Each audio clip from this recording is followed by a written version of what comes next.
Schopp and the Bulldog. Uh-oh. Guess what day it is? Guess what day it is? Huh? Anybody? Monday, Tuesday, hump day is halfway. It's Mike Schopp. Mike. What day is it, Mike? And the Bulldog. Hey, guess what day it is? Oh, come on. I know you can hear me. It's Mike Schopp and the Bulldog. Guess what today is? It's Hump Day. Woo-hoo! On WGR. Hump Day! Sports Radio 550.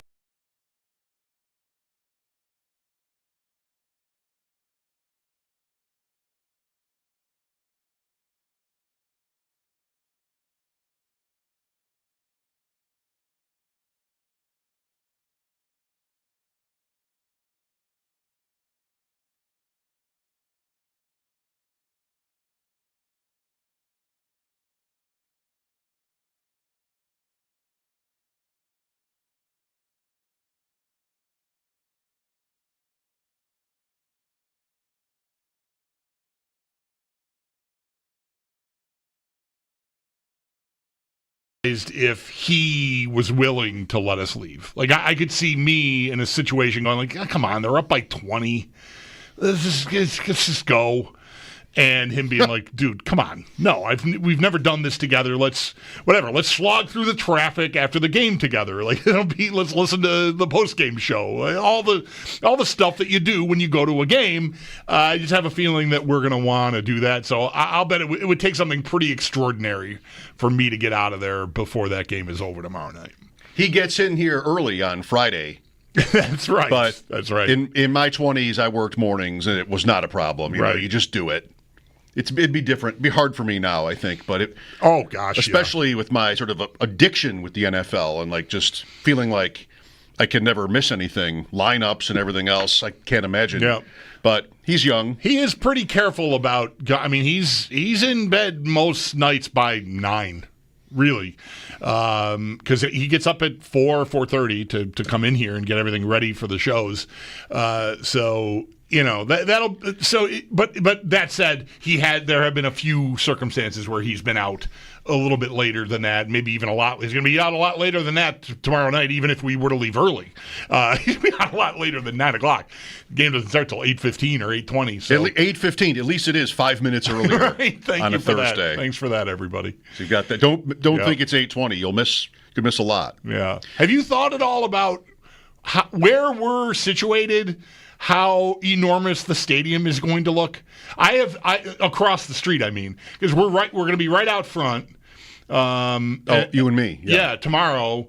And from there, I have not parked and like stood on the ground and looked at the stadium. I've driven down Abbott Road. I've driven on 20A. I've driven on the 290. Whatever. I've seen it, even from close, but not.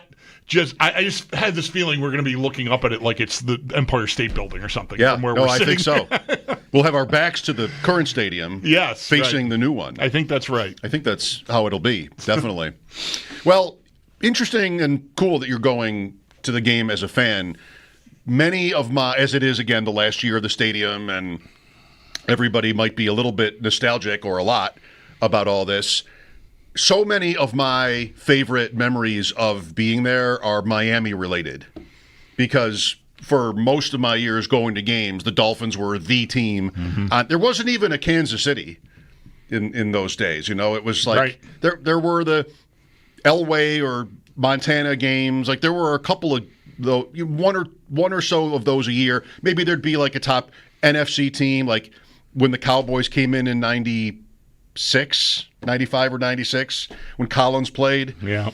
There were those two, but the Bills, it was really about the Dolphins were good enough, to say the least, probably as a division opponent, for that to be the team. Like the AFC, Miami was right up there among the teams that the Bills would have to take out, if not at the top of that list. So, and you had the Kelly Marino stuff. Like that was the game. Yep, I totally agree. That rivalry really dominated that era.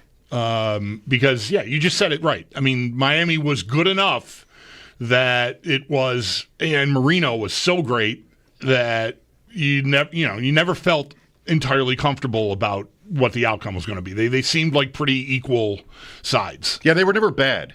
Right. In the Kelly years. They were just, average at best, or at worst, rather. So the Dolphins, my first game was a Miami game in 79. The Snow divisional round game in 90. The Snow Ricky Williams 2002 game. And then if you're going in these recent years, these Allen years with Miami, it's the most fun. Well, I'm saying this.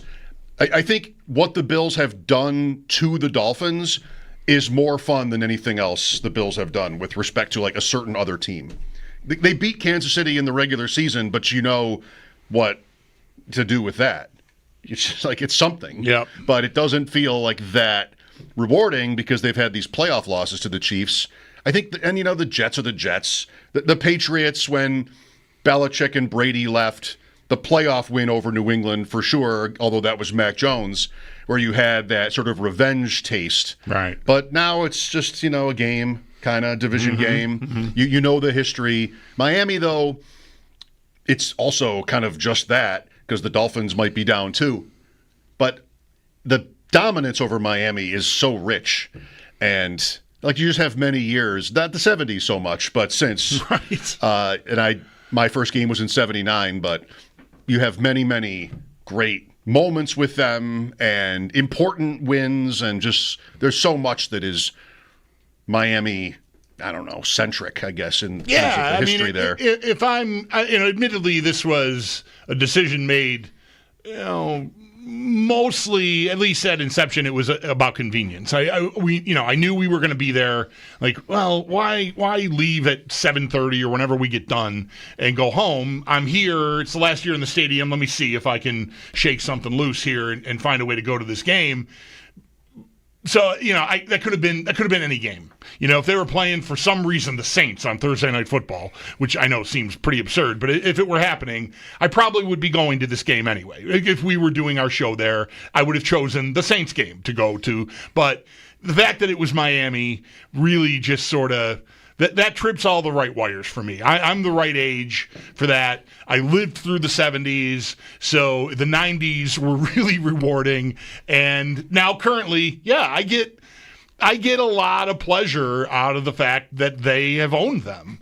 That can make you, it's making me in the days here, the hours leading up to the game, a little uneasy because, like we talked with Al Michaels yesterday, it's the NFL, and you never know what's going to happen. Look how you just slipped that in. And right, smooth. So, I don't want to be too comfortable or take anything too much for granted, but I'm really excited.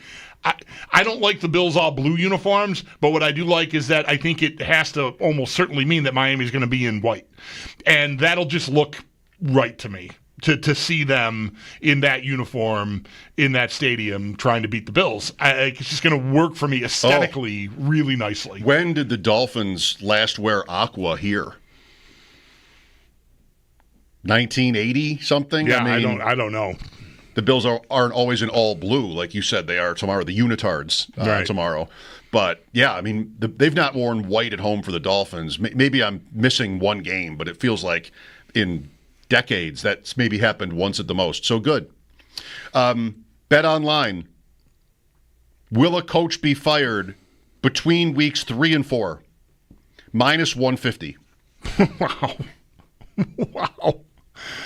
Who else would it be? Right. There's no one else. Right? Is there anyone else that's in trouble? I really don't think so. Daboll. Who else would it be? Could it be him? Andy Reid, if they lose to the Giants. Right. You got to wonder about him. Right.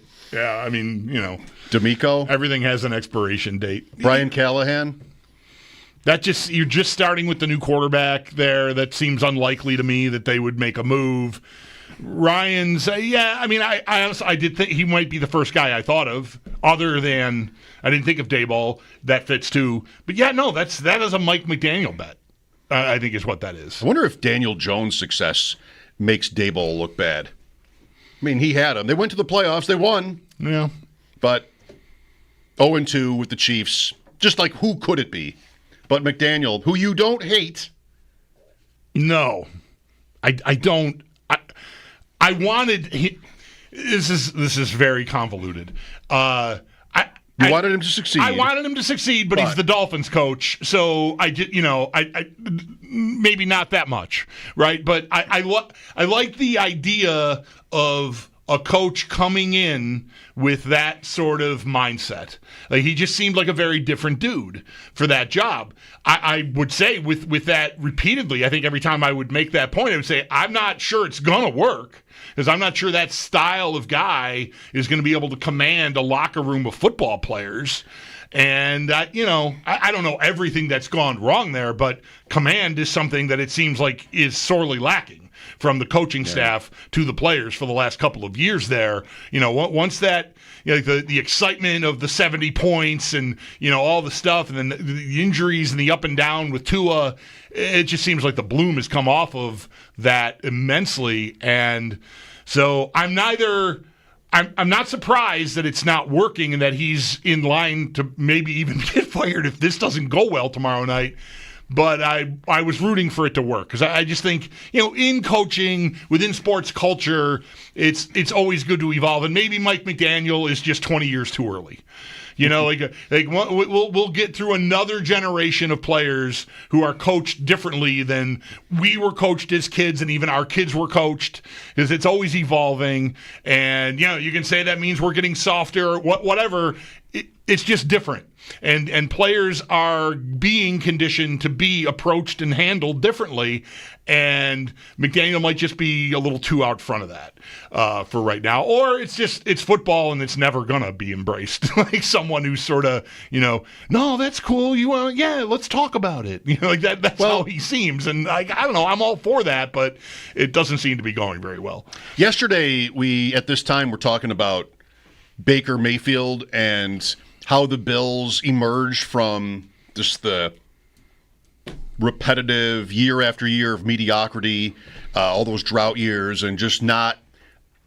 It's harder when you're trying to build something and you don't have really any place to start. Like from recent history, you have your distant past, maybe, if that works for you, but you're like what McDermott took on was really kind of starting from zero, including that he did not join an organization that had any sort of recent guys in their 20s couldn't remember the Bills ever being good at all. Miami is that. Miami has not won a playoff game in 25 years. You hear that, everybody? Like, they have not won a playoff game in 25 years. They are a famous team, and Miami is Miami, but it's just been so long since they've won anything. And now you've got Allen at 29, continuing to lure. By the way, if I need to say so, I'm not superstitious. I can't do this job and just qualify everything with but they might lose. Right. So just want to say that at least once. But what are you walking into with these jobs like Aaron Glenn with the Jets and what McDaniel's gone through? McDaniel got them right to the playoffs, and then they got beat. They lost their quarterback. They lost here.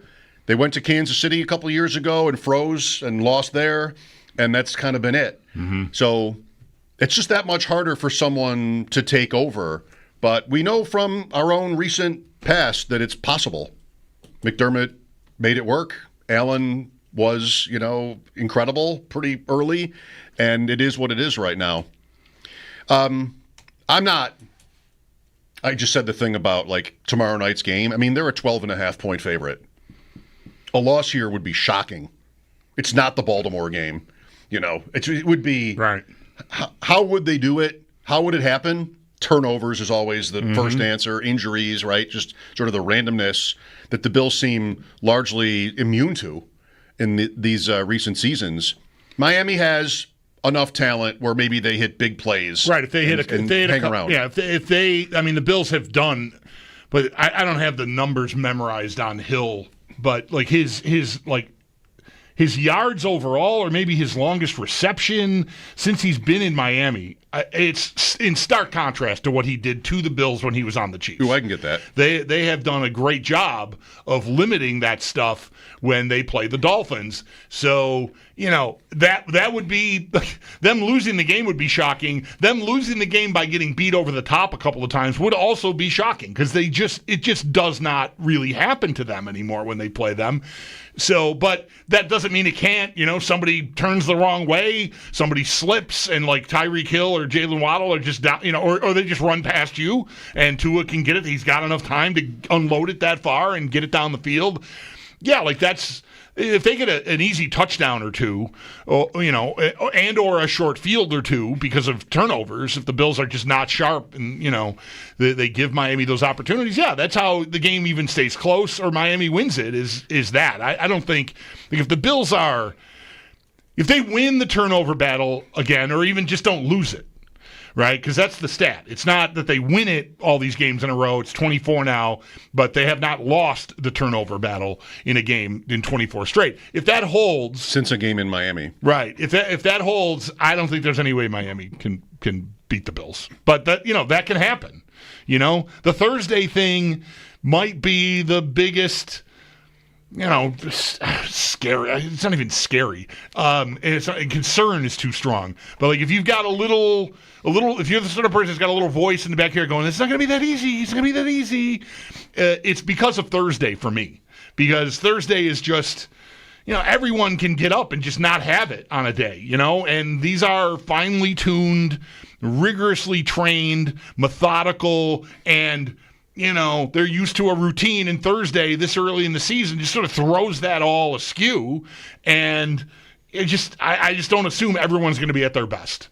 And if enough guys are like that, then that can level the playing field a little bit, and, we'll see. So we did used to talk about mere night games being this. Right. They've already had one of those, and they've had, so many games in prime time. Tyreek Hill against the Bills, 7 games as a member of the Dolphins, 7 games. 2 for 33, that's the one Dolphins win, played on the surface of the sun. Mm-hmm. 2 for 33, 9 for 69 and 1 here late in the season in the snow. Not bad. The first game is always lesser. 2023, 3 for 58. And then in the season finale in Miami, the Week 18 division showdown, 7 for 82 and a touchdown. That's pretty good. Last year, 3 for 24 in the Thursday night game in Miami. Bills blowout win. And then mid-season here, 4 for 80. And that game was close. Their last meeting was close. 30-27 was that score here last November. And the playoff game was decent. With Skylar Thompson, 7 for 69. But I didn't hear 100 yards. Right. And so I think what it is, it's like his longest play is just not, he just has not popped a big one against them. So, because those stats are better than I was expecting for what I had in my head for what they've done with him. Okay. So I think it's just limiting the over the top stuff on them. But either way, that's even that is good. Like this is a guy that 2 years ago was chasing 2,000 yards in receiving. I mean, the Bills have done, and you know what he did to them when he was on Kansas City. Don't look those games up. Nobody needs to hear it. But there were some real bangers in there for him against the Bills when he was on Kansas City.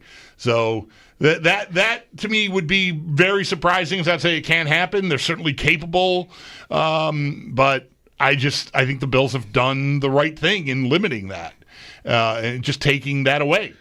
And I think we all know, like by now, the book is in on take that away, muddy up the middle of the field, and like try to take that first read away. And that works in concert with taking the middle of the field away. Just muddy it up. Just get him off his first what he wants to do right away, and you almost already have won. It just has not gone well when he has to, readjust and go somewhere else.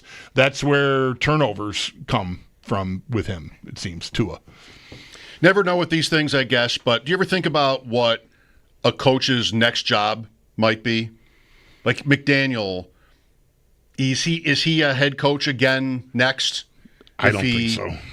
Runs out of time in Miami? I don't think so. Goes back to an assistant? I think he's got to go back to the coordinator school. I don't know. Maybe that could, maybe even college. Maybe a head coaching job in college. Okay. But I don't at the NFL level. I'm not saying he'll never get another shot at it because he could reestablish himself in college or as a coordinator again and become like a hot idea. And then I learned a lot from what happened in Miami and I know now to come in and set a different tone and all that kind of stuff. So I wouldn't assume he can't. I mean, sports loves to recycle guys, even guys that flame out. So. And everyone does eventually, right? I mean, mostly. Very few guys just waltz off into the sunset not being chased by the posse. So I wouldn't rule out him getting another shot, but I don't think it'll be the next thing he does. Is college better than coordinator? Depends on the school?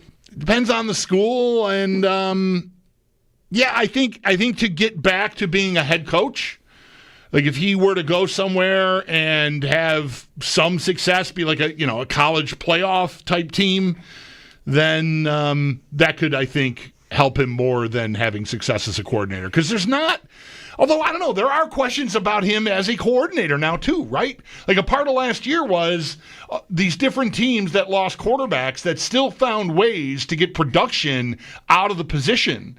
And Tua goes out and they're like combing the streets looking for someone to come in, and he can't seem to get anyone else off.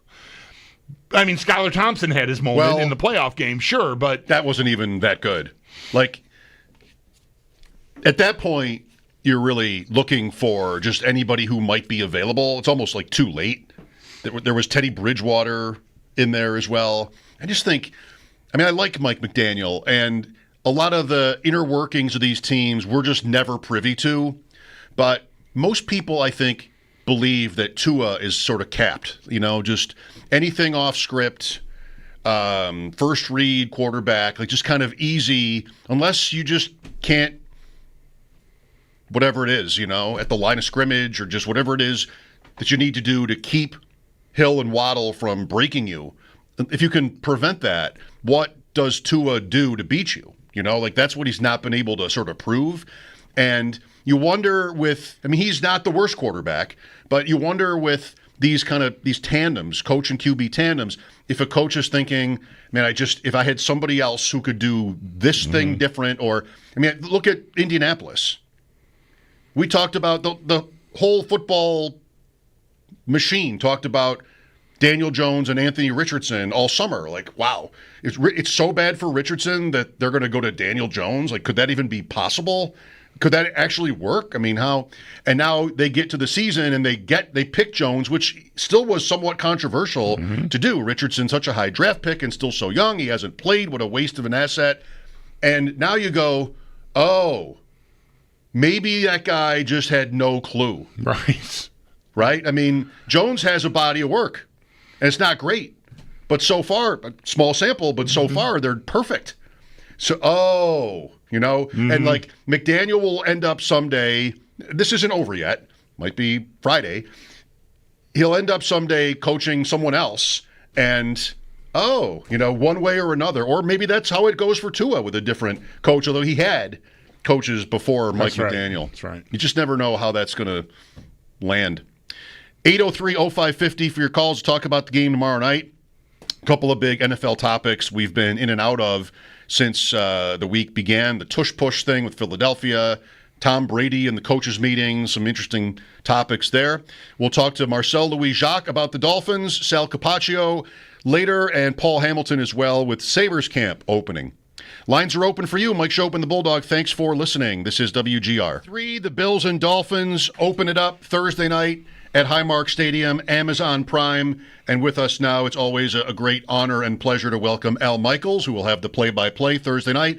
With us now, Mike Schopp and the Bulldog here on the West Her Hotline. Al, it's great to talk to you again. How's life? Life is great, Mike, and looking forward to coming on in. And looks like the weather on Thursday night is going to be perfect. I can tell the long-term forecast anyway. So well, yeah, we are in a stretch here, Al. Yes. I was wondering how likely it would be that you would check on the weather. I guess you have to pack. It's a quick trip, but you might want to always know? Do you do that on a regular basis? Like, is it going to be nice where I'm going? Well, it's September, so you can kind of count on it being pretty good. We had Green Bay last week. I said on the air, I don't think I've ever said a perfect night for football in Green Bay, because I've done a lot of November, December, and January games there under the lights. But that's as good as it gets. 66 degrees. Looks like it might be a little warmer in Buffalo come Thursday, but I'm taking it, man. I'm taking it. Get your bad weather cities out of the way early on the Amazon Prime schedule, Green Bay and now Buffalo. Al, do you still love it? You broadcast your first game in 1973. It's so cool to hear you every week. Do you still love it? I do. Actually, I go back to my first game was in 1971, believe it or not. So I'm doing the Cincinnati Reds as my primary job. And NBC in those years had coverage of the World Series and the baseball playoffs exclusively. So what would happen is, for a couple of weekends during October, Kurt Goalie would go over to do baseball, and then Jim Simpson, who was the number 2 guy, he would go over to do like the other championship series. So that meant they took somebody, I think it was Jay Randolph, from the number 3 game to the 1 game. So they brought me in to do the last game, the very last game on the docket that week, which happened to be, ready for this, 1971. You can look it up. October, I think, 3rd, Buffalo at Minnesota. Now, in those years, there was a blackout for the home market. So we weren't on in Minneapolis.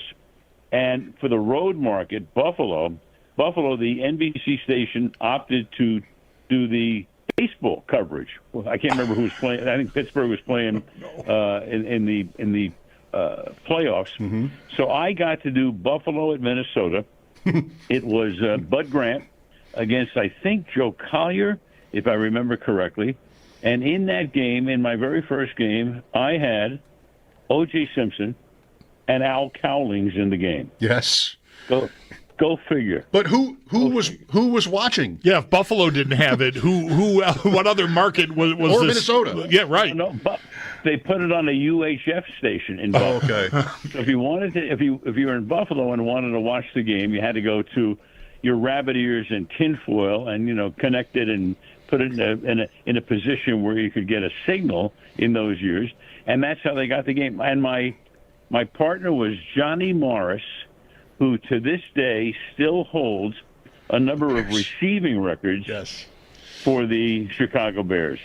That's how bad the Bears have been offensively and through the years that Johnny Morris is still dotting the record. I think he might be their all-time leading receiver. I think he might actually be their all-time leader in receiving yards. He could. Yeah. And then 2 weeks later, so this was during the playoffs. Then in the World Series, they did the same thing. Gowdy's doing the series. They made Simpson the radio announcer on the NBC networks. So I do it again, and what's my game? Buffalo at the Jets at Shea Stadium. Blacked out in New York. Same thing in Buffalo. I was the king of UHF in Buffalo in those years. Wow. It's not often you get people wishing they were just a couple of years older, because my point of entry for the Bills is 73. If not from me being 60, and if I were 62 years old, I might remember these games and trying to find the game on the UHF channel, Al. Yeah. Well, it's much easier to remember stuff from a million years ago than it is last week, I got to tell you at this point. I agree. Well, at the risk of trying too hard here, this game you mentioned in Minnesota, the Vikings were 15-point favorites and won 19-0. You might have needed all your material for that one. And at the here we go, Al. This Bills team is rolling, and Miami is not. And we're talking about another game where the spread is a couple of touchdowns. Can Miami make it interesting? Are you going to need to tell stories on Thursday night? What are we looking at? Well, it's the National Football League, guys, so anything can happen. I mean, you can't predict what's going to happen. Obviously, Buffalo is the better team. Buffalo should win. Buffalo's a big favorite. But I've been around long enough. One of the reasons, look, we love football, we love sports, because you don't know what's going to happen. And the unexpected happens with some frequency. So I'm saying right now, you look at the game and you go, well, there's no chance. But there is a chance. I mean, there's always a chance. Crazy stuff happens. Look, Miami had their heads handed to them against Indianapolis. They were horrible. Played better last week, though they did self-destruct once again toward the end of the game with false starts and penalties, and and a bad operation offensively. But I just don't say in any event, in any game, even if the spread is whatever the hell it's going to be. And I think you guys said it's a 2-touchdown thing coming up on Thursday night. We love sports because we just don't know what's going to happen. Right. See week 1 here at the stadium you'll be calling this game from, Al, with the Bills trailing by 15 as late as they were, and Josh Allen throws for 251 yards in the fourth quarter, and, is there no end to his superhero status? I mean, that's about as remarkable and, you didn't see it coming as it gets. No, not at all. I mean, the game is over, and his I guess legs, some of the that dude can do literally anything he wants. So definitely different skill set for me. I can't do half of what he does when it comes to running the ball, and then with how he can just chuck a ball down the field, with how far and the arm strength that he has. He's supreme when it comes to that. So it's going to be fun. Get to see him, get to play him again, and we'll see. Interesting to hear that from Tua Tagovailoa. Yeah, I can't do half that. Running or arm strength. Wow. I appreciate his humility, his honesty and humility. Yeah. But this is where you say, what are we doing here, right? Right. This is where you say that. Right. That's right. Like, what's the point then? Yeah. It does sound, I don't know, beleaguered might be a little strong, and so would defeated, but it just sounds resigned to accepting they've got the better guy. Kind of by a lot. Do you like that, or do you want... I mean, I'm always a sucker for just be honest with me. I like this about a person, knowing what they don't know or whatever it is. But, man, I feel like you'd also like to hear your quarterback be like, I got it. Here's what I can do. Whatever, however you want to put it, not point out, yeah, you're right, how much better he is than me. You're right. I mean, I think traditionally fans don't want to hear that. Yeah, there's a deference there that I think you'd probably would rather avoid. But there's nothing there that he says that's, I think, my opinion, but even factually wrong. No, but that's the problem. Right. That's right. What our job is, not his. Right. His job is to say, I'm just as good or something, and then we come in and say, no, he's not. Right. What are you, delusional? You crazy? Right, yeah. But don't you like the Black Knight and Monty Python, or I guess it's the Black Knight. They just keep cutting his limbs off, and he's like, I'm fine. Right. Isn't that what you want your quarterback to sound like? I don't want to, stereotype. I just feel like, I don't know. It just sounds all, just like McDaniel has sounded this year, just kind of sad. Yeah. I do like that Tua said it's going to be fun. Looking forward to playing him again. I'm glad you can find that fun. It's your job, and it pays great, and a lot of people care about it, so you should be able to enjoy it. Hopefully he really does. I don't know. But yeah. It's kind of almost... Yeah, we're talking about McDaniel, Bulldog, and his future. I mean, Tua's future is maybe even a more important or interesting conversation. You could probably, without trying too hard, build yourself a place to reside in about Tua that simply says, he got the contract and he knows what he is, and he's good. That all just sounds like resigned to being at best second best in the division for eternity. Is how that sounds. The eternity of your career anyway, or at least while it's happening in Miami. And yeah, again, even though there's nothing that I would argue within it, I think you'd rather your quarterback find a different way to talk about how good Josh Allen is without sort of depreciating his own skill set at the same time. Yeah, really. What he wanted to say was just please get me to the AFC South. Right. Isn't Miami in the South? Can't we be? What is this East business? Why am I coming up to New England and New York and Buffalo every year? Who made this deal? Why am I not playing Tennessee? Why don't I get to play Tennessee tomorrow night? Right. Why do I never get to play them? That's not right. Have you ever heard of a thing called the NFC? Is there any way? Yeah, I don't know. It doesn't seem like a fair fight right now, and I'm not complaining. Bills had many years where it was the same, and they were on the wrong side of the Hobie cat when their friend, I don't know why I would use this example, is up in the air on the trapeze taunting me as I'm going banging along through the Niagara River. Right now it's the Jets, Dolphins, and Patriots who are, me in that example. 803-0550 is the number. Talking about tomorrow night's game. Yesterday we had Ross Tucker, Al Michaels, and then Sal, and we talked to Ross about the Brady controversy. If that's not too strong. I think it's a controversy. And, Ross is a good person to ask because he's in those meetings. And what did he say about the value of the meetings? He said for radio they don't have them. But from here, if you missed it, he'll be here for the game tomorrow night for radio and then flies to Nashville and has Colts Titans on Sunday. And they have those meetings. And Friday is with the Titans people, then Saturday with the Colts.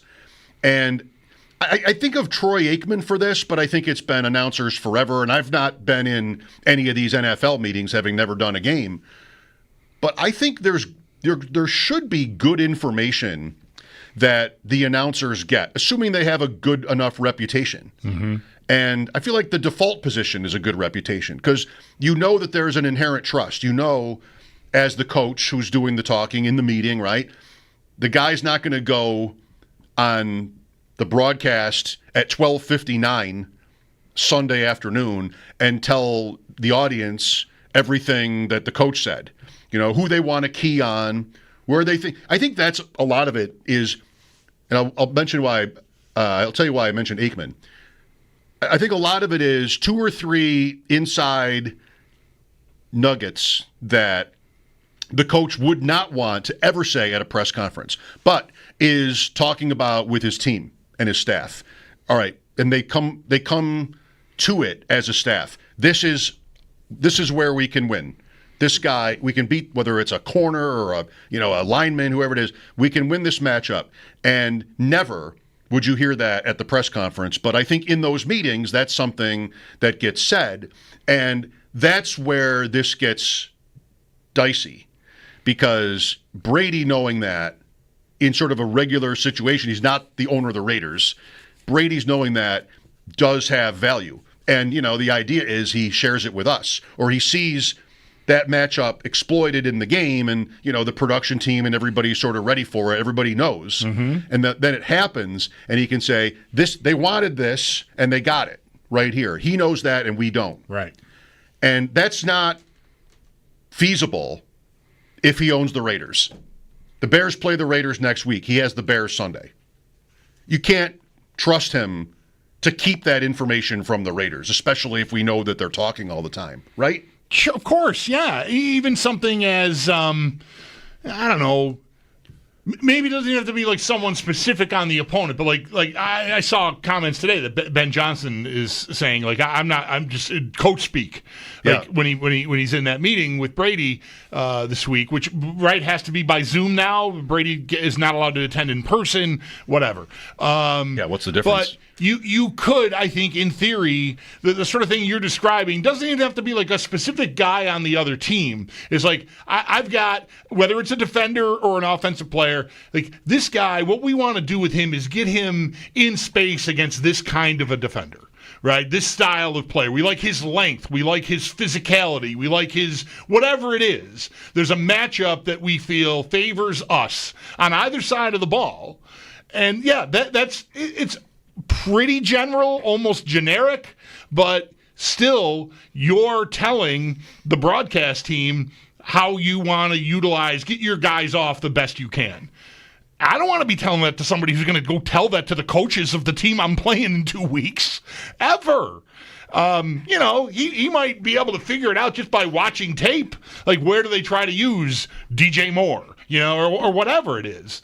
But it's not appropriate for someone involved at the ownership level who's talking to coaching staffs of the team that he's involved with, ownership-wise, should not be getting that information. He shouldn't have access to it. He should have to work harder to find it. If he's got a network of people from his playing days around the league, that certainly a lot of these guys would have that too, in addition to these meetings they have. And he comes across that information in some other way, well, then more power to you. But to have that access and the potential for that is just inherently wrong. I don't think, whether he's in person or Zoom, doesn't matter. He should not be privileged to get that information at all, because if there's a 1% chance he's going to use that for the Raiders' benefit, it's wrong. Like if Ross had a friend, and he would have friends all over the league on coaching staffs, Mm-hmm. He has to be trusted to never do that. Like, yeah. And that probably gets tricky sometimes, because the coach friend might think, well, aren't we boys? I mean, you really can't tell me anything like this. And, that puts him in an awkward position. Reporters are in the same kind of thing sometimes. You build up the relationship with people where that they can trust you to keep whatever it is to yourself, or just use it in the proper way. And the broadcast, it's a privilege given to the broadcast, in the name of making this all a better watch and a better league and more fun and everything like that. We're going to blitz more on Sunday. That's what we're going to do. And the 5 or 6 people in the room have to just know that I think it's just sort of a given. They would not share that with anybody else. Go to social media with that information, right? I feel like, John Madden, I think I haven't really watched him in a while, and I haven't done any of that since hearing about this Brady thing, because it's not something I ever really thought would happen. But he always seemed to have that just in spades. Like, they wanted to do this, they did it, this is how they did it. I mean, he was known for being funny and everything else, but like, he was so great at that, and he would have that advantage. He's John Madden, like, he's a Hall of Fame coach. They're going to tell him stuff and trust him and nobody's going to ask him to, so what did they say? Right. And with Aikman, I feel like I can always hear his voice, and it sort of drones on me, but I can always hear his voice in games like, oh, they like this third-string running back. And he's not. Is Troy Aikman really, like, doing even what I do during the week with depth charts and trying to figure out thirds? Like, is he really doing that? He might have, assistants who help him with that. No, but somebody in the organization. Yeah, Vic Fangio told him that. Right. They look up to Aikman and respect him well enough, and they tell him that, and then he just sort of, like, goes with it. Right. Right. I mean, I listen going, if they like him so much, why does he get one touch a week? But, he's not there to – it's not investigative journalism. Right, he's not there to uncover why he's not getting more touches if they like him so much. He's just regurgitating what they told him. That's right. And that's really largely the function of those meetings. I hope I remember. Sal is at 5 today. Because, like Ross said, they don't have those meetings for radio. And I think that means national radio. Because Sal mentions often enough, like they have a meeting with the local radio crew. So we haven't brought this up to Sal yet, but I want to make sure we do so today because he's been in those meetings. Let's go to Dave here. Hi, Dave. Hey, how's it going, guys? Good. I just had a thought on this. I mean, it may not seem obvious, but an opportunity for Brady in a place like this, I mean, there's no hard and fast rule that you have to give him good information. I mean, don't you just adjust if Brady's in the room and give him some crap that's not even the case and let him chase a wild goose? I mean, that's another side of it, right? Not realistically. I mean, it's part of a group, and you wouldn't want to do that to the group. Anytime, like in any situation like this in life, you run the risk. I'm not going to talk to you next time because you just lied to me, right? So, and if, in this example, the Bears tell Brady something and they do the opposite, well, then they can see that. The Raiders play the Bears next week, and like that, well, that didn't pan out. They just lied to me. So, I don't know. I don't want to assume the worst in all facets of this, but nobody really wants it to get to that point. The idea is the coaches are extending a privilege to make the game a better game to watch because the analyst is the go-between and can better, in theory, explain what's happening, and there's no reason for anybody to need to lie to each other, right? In this, it's just sort of basic. It shouldn't get so twisted. Mike Schopp and the Bulldog here. We'll be right back. This is WGR. Fans are leaving. It's late, so some are probably trying to get back into the building at the end. But that's why, again, I go back to why we love it, because we don't know what's going to happen. We have 2 buildings now. I'm not sure if you'll, get a tour or anything like that, if it interests you, but there is a fancy, sparkling new stadium right across the street. I will say, and I think Bulldog would concur, we're both lifelong residents of the area, it's surreal. Like driving down the 219 to go to games, and I went to my first game in '79, you'd first sort of see the stadium only by seeing the lights way off past the trees. You couldn't ever really see the stadium, which is down into the ground. Now you take that same little jerk of the head to the right, and there is the new Highmark Stadium right past those lights. It's just kind of incredible to think that that's happening here. Oh, it's amazing. I don't know that I'll get a chance to tour it, but on Hard Knocks, I know that there was a tour with that Josh was on, and Terry Pagula and a few other people, and it looks great. The new stadiums now, they have the benefit of not making the mistakes that were made along the way. They've figured it out for the most part, how to build unbelievable stadiums. SoFi in Los Angeles, my hometown, is unbelievable. Allegiant Stadium in Las Vegas is terrific. They're building a new one in Nashville. So everybody has learned from what's taken place in the past and have been able to study, any of the imperfections or problems that they've had. So I expect the stadium in Buffalo to be, state of the art. Do you find this generation of stadium builds to be distinctive? We went through like mid-90s or so in hockey and basketball, but hockey as it pertains to Buffalo here, like a generation of buildings being built, and we lost a lot with the old buildings, the Aud here, the Boston Garden, Chicago Stadium. If you watch enough of a certain sport like hockey, you could tell where a game is being played without even seeing the logo on the ice, and now that's really hard. Do you find the football stadiums manage to avoid that? Well, they have to a degree. So there are things that, when it comes to nostalgia, we want to remember as kids or where we were at certain points. And, I grew up in Brooklyn, Ebbets Field. Does anything resemble Ebbets Field right now? No. But that's my childhood. But so whatever you're missing in one regard, I think you're gaining in the other, because these stadiums are now, they're tremendous. And maybe they're too cool in a way. And a lot of them have to do with luxury suites and loge seats and, PSLs and all of that, and great food. And, the weird thing these days is that a lot of people who buy these boxes, they're at the game, but they're not watching the game. You look into some of these luxury boxes, and there's like 6 people in the back by the refrigerator in the bar, watching the game on television. But I guess, people, they want to be there. Mm-hmm. So I don't think you're going to see too much of that in Buffalo. We see a whole bunch of that in Los Angeles. There's no question about it. Because a lot of people go, it's the place to be. But the place to be is sometimes where you don't want to be, but so you make the most of it by chatting up with your friends. I mean, to me, it's sort of a lot like what Super Bowl parties must be like when you get 50 or 60 people watching. You probably have like 20 people watching the game, and 20 kind of looking at it a little bit, and then 20 more sitting out in the backyard, and drinking beer. So that's where we are these days, guys. Right. A little different from your earlier days in broadcasting when, you probably have so many stories, whether this goes back to Hawaii or just even in the early 70s in the majors, just in situations where, you might have had to sit in the crowd with a mic and sort of like figure out how to do the equipment to be able to get on the air. It was probably like that in the early days. Well, in Hawaii, the key thing was termites had eaten most of the stadium, so we just wanted to make sure it would stand up through the course of the season, which it did.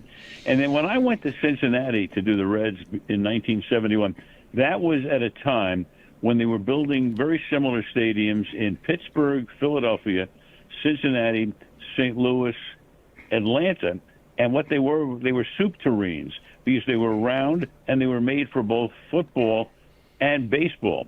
So it wasn't perfect for either sport. You had a round stadium for football and baseball. You had to make sure that a football configuration could be put in there as well.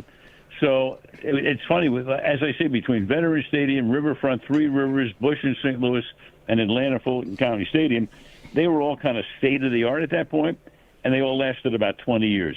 Because that's maybe 30 years, I guess, because between 1970 and, let's say, 2000.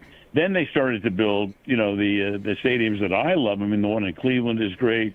Baltimore may have been the forerunner, with the warehouse behind the right field fence. San Diego. Mike Schopp and the Bulldog, welcome back. Bills and Dolphins tomorrow night. We'll be there out at the stadium by the Ralph Wilson statue, to be specific, at, 3 o'clock. Round table, all that. I don't think anybody's joining us out there, but we'll just, be there ourselves and beyond. Right. Yeah, that's. I mean, we'll have. Yeah, I think the roundtable guys come out. Oh yeah, for that. Oh, that's good. They did for the Baltimore game.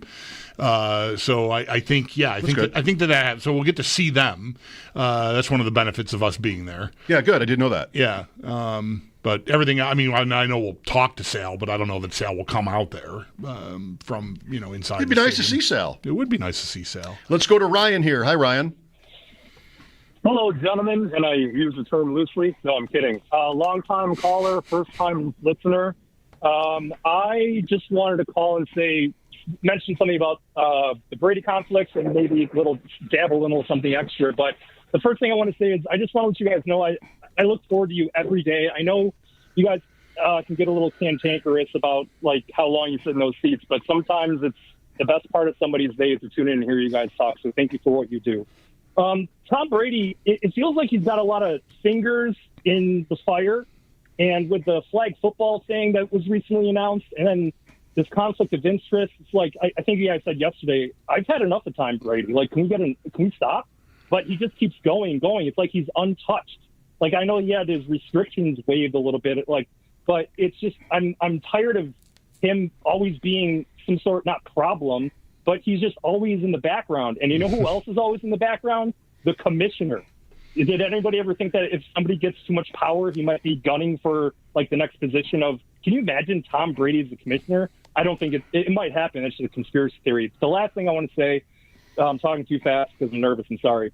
The last thing I want to say is, with all this background talk between teams and coaches and broadcasters, I just want to ask, do you know how Adam Schefter gets this information before it's officially announced? Yes, because if he sends out a tweet, people tell him. Yeah, teams tell him if the team wants him to know, or agents tell him if they want him to know. And usually the agents definitely want him to know if it's contract related stuff. Yeah, he's got a network of people that tip him off. Almost always 2 or 3 or 4 insiders from multiple networks will tweet the same scoop at the same time. I mean, it's choreographed. So that's usually how that works. Thanks, Ryan. Mike Schopp and the Bulldog back with Marcel Louis-Jacques of ESPN talking Bills Dolphins. This is WGR.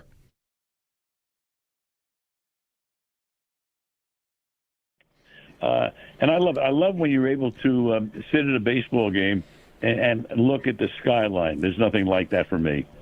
Al, before you go, one of your previous visits with us, we talked about Ken Dryden. Stock up for, and of course, how about tomorrow night? Lake Placid in at 1980 your place to buy a case, Outlet Liquor, wine, spirits, game day essentials, all in supply. You were still bottle bundles to him, but he allows for you to make really even better deals, more savings. Not just, at Outlet Liquor, any wine or champagne priced at $13.99 or less in the store. Receive $2 off each bottle when you buy 3 or more. Pick up 3 bottles, you save $6 that way, up to a 12-bottle case, and you save $24, and you can mix and match from all the wine and champagne in the store, $13.99 or less, hundreds of name brands to choose from. Whenever you're planning a big event, even a wedding, family party, fundraiser, something through work or through charity, Outlet Liquor is the name to know. They're specialists in big quantity orders. The perfect package, they'll figure it out for you, figure out exactly how much you need, and give you the outlet price. George Urban Boulevard in Depew and outletliquor.com. Outlet Liquor, what's your outlet? But they, you talk about a Renaissance man, and we like to use that term loosely. And sometimes, if a guy read 3 books in his life, we call him a Renaissance man. Kenny was the real Renaissance man. Don't forget, this is a man who had a fantastic career, 6 Stanley Cups, 5 Vezina trophies, retired at the apex of his career because he had so much more in life that he wanted to do. And the first thing, he got into broadcasting. We wind up doing the Olympics. Kenny passed the bar exam in the middle of the Olympics between the Romania game on a Wednesday night and the Soviet game on Friday, got driven to Ottawa, passed the bar exam. Wow. And then he went on to, then after Lake Placid, he moved the family. He wanted the family to experience living in a different country. They moved to London. He was studying at Cambridge at that particular point. He would eventually go on to become a parliamentarian. He ran for and won a seat in Parliament.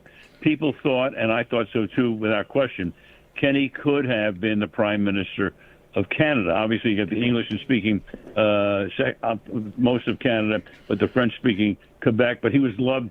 He was loved on both sides of it as a Montreal Canadian, superstar, and as just a man who clearly would have been, I think, one of the great politicians in history. But Kenny became disenfranchised with politics, so he backed out of that. Became the president of the Toronto Maple Leafs. He wrote 6 or 7 books, including a book called The Game, about first person, the goalie, as the Montreal Canadiens, and what it's like to stand there on the ice. The knob on the stick, of course, is that one shot we'll never forget. Yeah. So I got to tell you, of all the partners I've had, and I've had some fabulous ones, obviously, through the years, Kenny was distinct. Kenny was different. I love Kenny, and I could only liken him to one other guy who I work with, and that would be Arthur Ashe, who died too young, obviously. But I did some tennis on ABC back in the 80s with Arthur.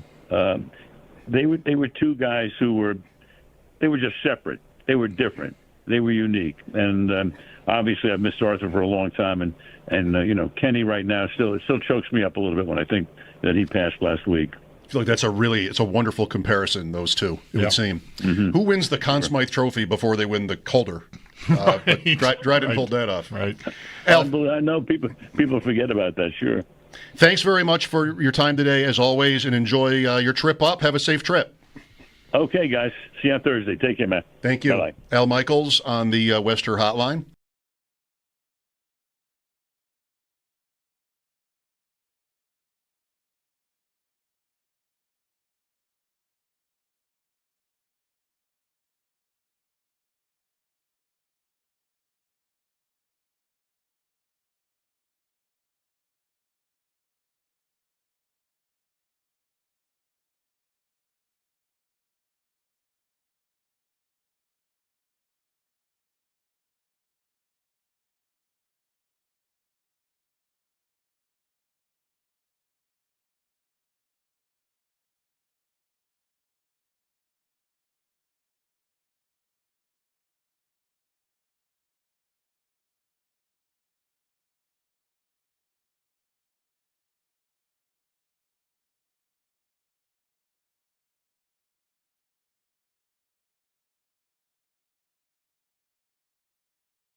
We have injury designations for Bills Dolphins tomorrow night. For Buffalo, Ed Oliver and Matt Milano have been ruled out, while cornerback Teron Johnson, defensive back Cam Lewis, and linebacker Shaq Thompson are questionable. On the Dolphins side of things, safety Ifeatu Melifonwu, cornerback Storm Duck, and tight end Darren Waller have been ruled out. They also have 3 players that are questionable: wide receiver Jalen Waddle, edge rusher Chop Robinson, and defensive tackle Benito Jones. And the Barnes from Injury Report, it is brought to you by the Barnes from Injured for Help. Call 1-800-8-MILLION. We'll get more on tomorrow night's game when Sal Capaccio does join the show at 5 p.m. Some other injury notes around the league. Falcons corner A.J. Terrell. He's going to be week to week as he deals with a hamstring. Chargers Khalil Mack. He is heading to IR with a dislocated elbow. The hope is he can return after those 4 weeks. And then Justin Fields. He has been ruled out this week with a concussion. Tyrod Taylor will start at quarterback for the Jets when they take on Tampa Bay. Sabres training camp did get underway today. Practices are expected to start tomorrow, but this morning, both general manager Kevin Adams and head coach Lindy Ruff spoke with the media. You can listen back to both on the Odyssey app or on our website, WGR550.com. But we did get some injury notes from this morning. Ukko-Pekka Luukkonen and Alex Tuch are day-to-day, while Jordan Greenway is considered week-to-week. The hope is he'll be back around the start of the season. And we'll get more on this morning. Paul Hamilton will join the show at 6 o'clock. And then the Bisons, they are home versus Scranton just after 6, and that game can be heard on our sister station, the Bet 1520. That's your Paddock Chevrolet Sports Update. Paddock Chevrolet celebrating 90 years of being your hometown dealership. I'm Zach Jones for WGR Sports Radio 550.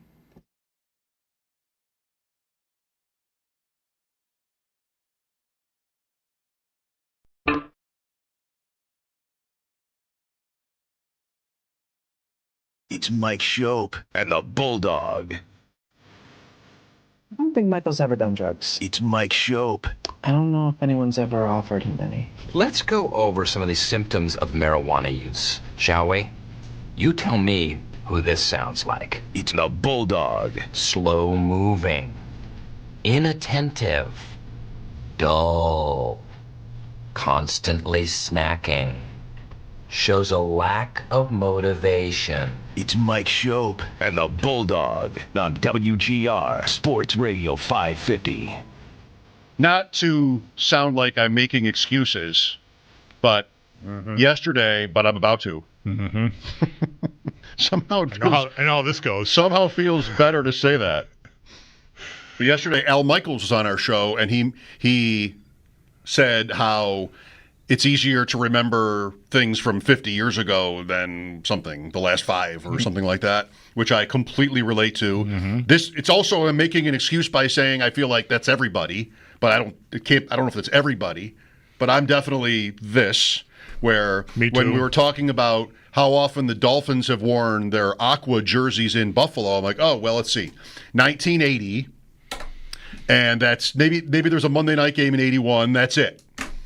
Listeners like 2021, 2014, and 2012. Don't forget to add those to the list. Okay. Like, oh, the Bills played the Dolphins in 2014? I don't know. Was I there? They were still in the same division then? That was okay. Just like, so it has happened more recently than the 80s. There you go. With us now on the West Her Hotline, Marcel Louis-Jacques, ESPN, formerly covered the Bills as well.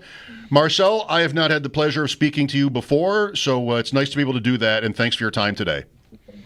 Yeah, absolutely, man. I'm honestly right now, I'm walking outside. It's about, 73 degrees out here in Buffalo. The weather is spectacular. Like, this is a beautiful little homecoming. Did you find a place to watch Chelsea? I did. I'm right outside of the Banshee Irish Pub. Yep. All right. Okay. Yep. This did not exist when I left here. I asked them actually. They said they opened in November of 21, and I left 3 months before that. Yeah, I saw you. Vindicated. I saw you put the question out there on Twitter, and I saw the mentions, and the 2 places I would have told you to go were both mentioned. I thought you're probably good if you follow that advice. Enough people said bench. Although I will say this, somebody told me this place was like Stamford Bridge West, like Chelsea's home stadium West. I pull up, and the 2 flags outside are Spurs and Liverpool. So I thought I got duped for a second. Yeah, I feel like Buffalo, well, I'm probably wrong here, but Buffalo soccer bars are like, you see fans from every team in there. Like, I've been there into another one. They might represent as a certain team's place, but like Sneaky Joe have been to this place Marcel's at to watch. He's a Liverpool guy, and there were a bunch of fans of that team. So, yeah, I don't know if we're enough to have like a bar for every EPL team. Right. That's probably fair. But I feel like this would be a pretty cool city, be a pretty great spot to be a soccer fan in. I wish I was watching soccer when I still lived here. Could have had some great times. All right. So Marcel, this rivalry has been so one-sided, and I'm not sure there's been a game where the spread was this big as this one tomorrow night, 12.5. How much life do you think the Dolphins have for this? It's tough to say because conventional wisdom, history over the past, we'll call it 5-6 years, tells us that, especially in Buffalo, this game is probably going to go the Bills' way. At this point, though, you hate to say this in week 3, but this is a must-win for Miami. You lose this game, that's 2 division games in 5 days that you're dropping, and you've got another one against the Jets in week 4. I think they're going to come out with some fight, but ultimately, man, since I've been on this beat, I have not seen anything that suggests they know how to stop Josh Allen, and somehow that man looks even better than he did in his MVP season. So I've got the Bills winning this one, and there's going to be some tough conversations in Miami over the next 10 days after. Yeah. Do you think, how likely do you think it is that McDaniel could be walking the plank if this doesn't go? I guess if it's ghastly, like if the Bills do to the Dolphins what they did to the Jets on Sunday, do you think after just 3 games, McDaniel, because there's been like, I don't know, there's been sparks and smoke all around that all off season. A lot of people were predicting the demise of him and this team this year. First coach fired, all that kind of stuff. Like, could you see Stephen Ross taking him out back after 3 games? I mean, so this is my understanding of how Mike's job security lies. If Stephen Ross no longer believes in the process, then this tenure is done. It's not necessarily results driven, although of course there's going to be a limit. There's going to be a point where the results really, really matter. But if he believes in the process, I think he allows him to see it through until it gets to a point where the situation is untenable. But that's where you say, if the Bills do what they did to the Jets, if there's no fight in this team, especially on a short week, then yeah, I think it's very possible, especially like I said before, there's an 11-day stretch between this week 3 game and their week 4 game. If you're going to install an interim coach, that's an ideal amount of time. But I don't think it's just as simple as like, oh, if they lose, then he's out. I think respectfully, a loss in Buffalo is kind of like factored in to your season projection. So like, if you come up here and fight and you still lose, like I don't think that's necessarily a coup de grace there. I don't think that's the death blow. But if they come out here and they're lifeless, they don't show fight, they quit, they're bickering on the sideline, then yeah, it is unfortunately possible. And I really do hate to say this. I have not, in my career, been in a situation where a coach is a legitimate candidate to be fired. I don't like saying this. I like Mike McDaniel as a person. I respect Mike McDaniel. But from just a business and football standpoint, it's been a steady decline now for the past full calendar year. If it matters, the Week 4 game is also in prime time at home against the Jets, so all the eyeballs will be on that one too, with Marcel Louis-Jacques. Well, if I may, I want to probe a little bit about the process. I see McDaniel from afar. I've been a fan too, but man, the vibes are pretty sad right now. Like he is coming up with, I don't know, non-answers isn't new for a coach, but he sounds a little bit, in the weeds at these press conferences. And listening to Tua today talk about Josh Allen for what it's worth, appreciate the honesty. He's like, yeah, he's twice the runner I am and can throw it farther, to boil it down. So I don't know, Marcel. Like, it feels like the Dolphins may know their fate. That's how they sound. It doesn't sound great, although I think that from my perspective, like he's self-aware. He's more self-aware than I think he gets credit for. I think he knows that the sarcasm, the dry humor, the jokes, the disarming things that he does, during press conferences that are naturally, uncomfortable for him. That's not really going to fly in this situation. So like there's been maybe 1 or 2 jokes where I could tell he just like simply couldn't help himself. Like the fruit was hanging too low that he had to take it. But like it's been a very serious demeanor for him over the past couple of weeks. And I think something that I don't know how much it's been publicized to the point where I don't know if y'all are noticing it up here, but something that I'm noticing down in Miami is his willingness to call out his team captains. And I have a story that's more or less detailing this coming out tomorrow on ESPN.com, but after week one, he tells us, yes, some guys were abandoning their assignments in search of making a play. For example, he says Zach Sealer was a guy who abandoned his pass rush lane trying to sack the quarterback, and it led to an explosive play for the Colts. That is not something we have heard him do over his first three-year tenure here. He has been, reluctant, if not hesitant, to call out star players, captains, leaders on this team publicly. And so for him to do that and also say, Tua's play left something to be desired, like I can tell like there are changes within him to where I don't know if it is him either tightening up or, clenching up. One of them sounds a little better than the other, but I think in either scenario, he realizes how serious this situation is right now. Interesting perspective. Yeah, I'm not somebody who ever needs the Dolphins to win games, but I kind of loved the 70-point Mike McDaniel. So how do you feel about leading the league in points and all this? And he sort of tilted his head and said, mission accomplished after 3 games, which was just so good, But you're absolutely right. He can't sound like that right now, and he knows it. I guess at least. Nah, the comedic timing has always been brilliant. But there was a point where this week he was asked, okay, at what point did you realize how big of a rivalry Bills Dolphins is? And he said, with one finger. And of course, talking about Brian Cox Sr.'s, flipping off the Bills fan. So he's like, with one finger. And he was serious when he said it. And, there was some confusion among the younger people on the beat. Myself not included, by the way. Good job. There was some confusion, and he just made kind of a little joke, like, you mean that you guys aren't all older than me? And it's just kind of one of those where it's like he can't help himself but to stay a little bit jovial and stay light. But the sarcasm, the constant dry humor, that has been cut down pretty dramatically over the past couple of weeks. Marcel, what are you getting from the players? Because anytime a coach or any person in a position of power within a sports organization tries to change how they go about it, right? Especially if it's from sort of laid back, let's just hash it out, chop it up, kind of that vibe, to trying to be more discipline oriented and just sort of pull the reins back. Like, that can be very hard. What kind of vibe are you getting from the players about their coach and how different he may appear to them? Well, that's the funny thing, and I'm I guess sprinkling a little bit more from the story coming out tomorrow.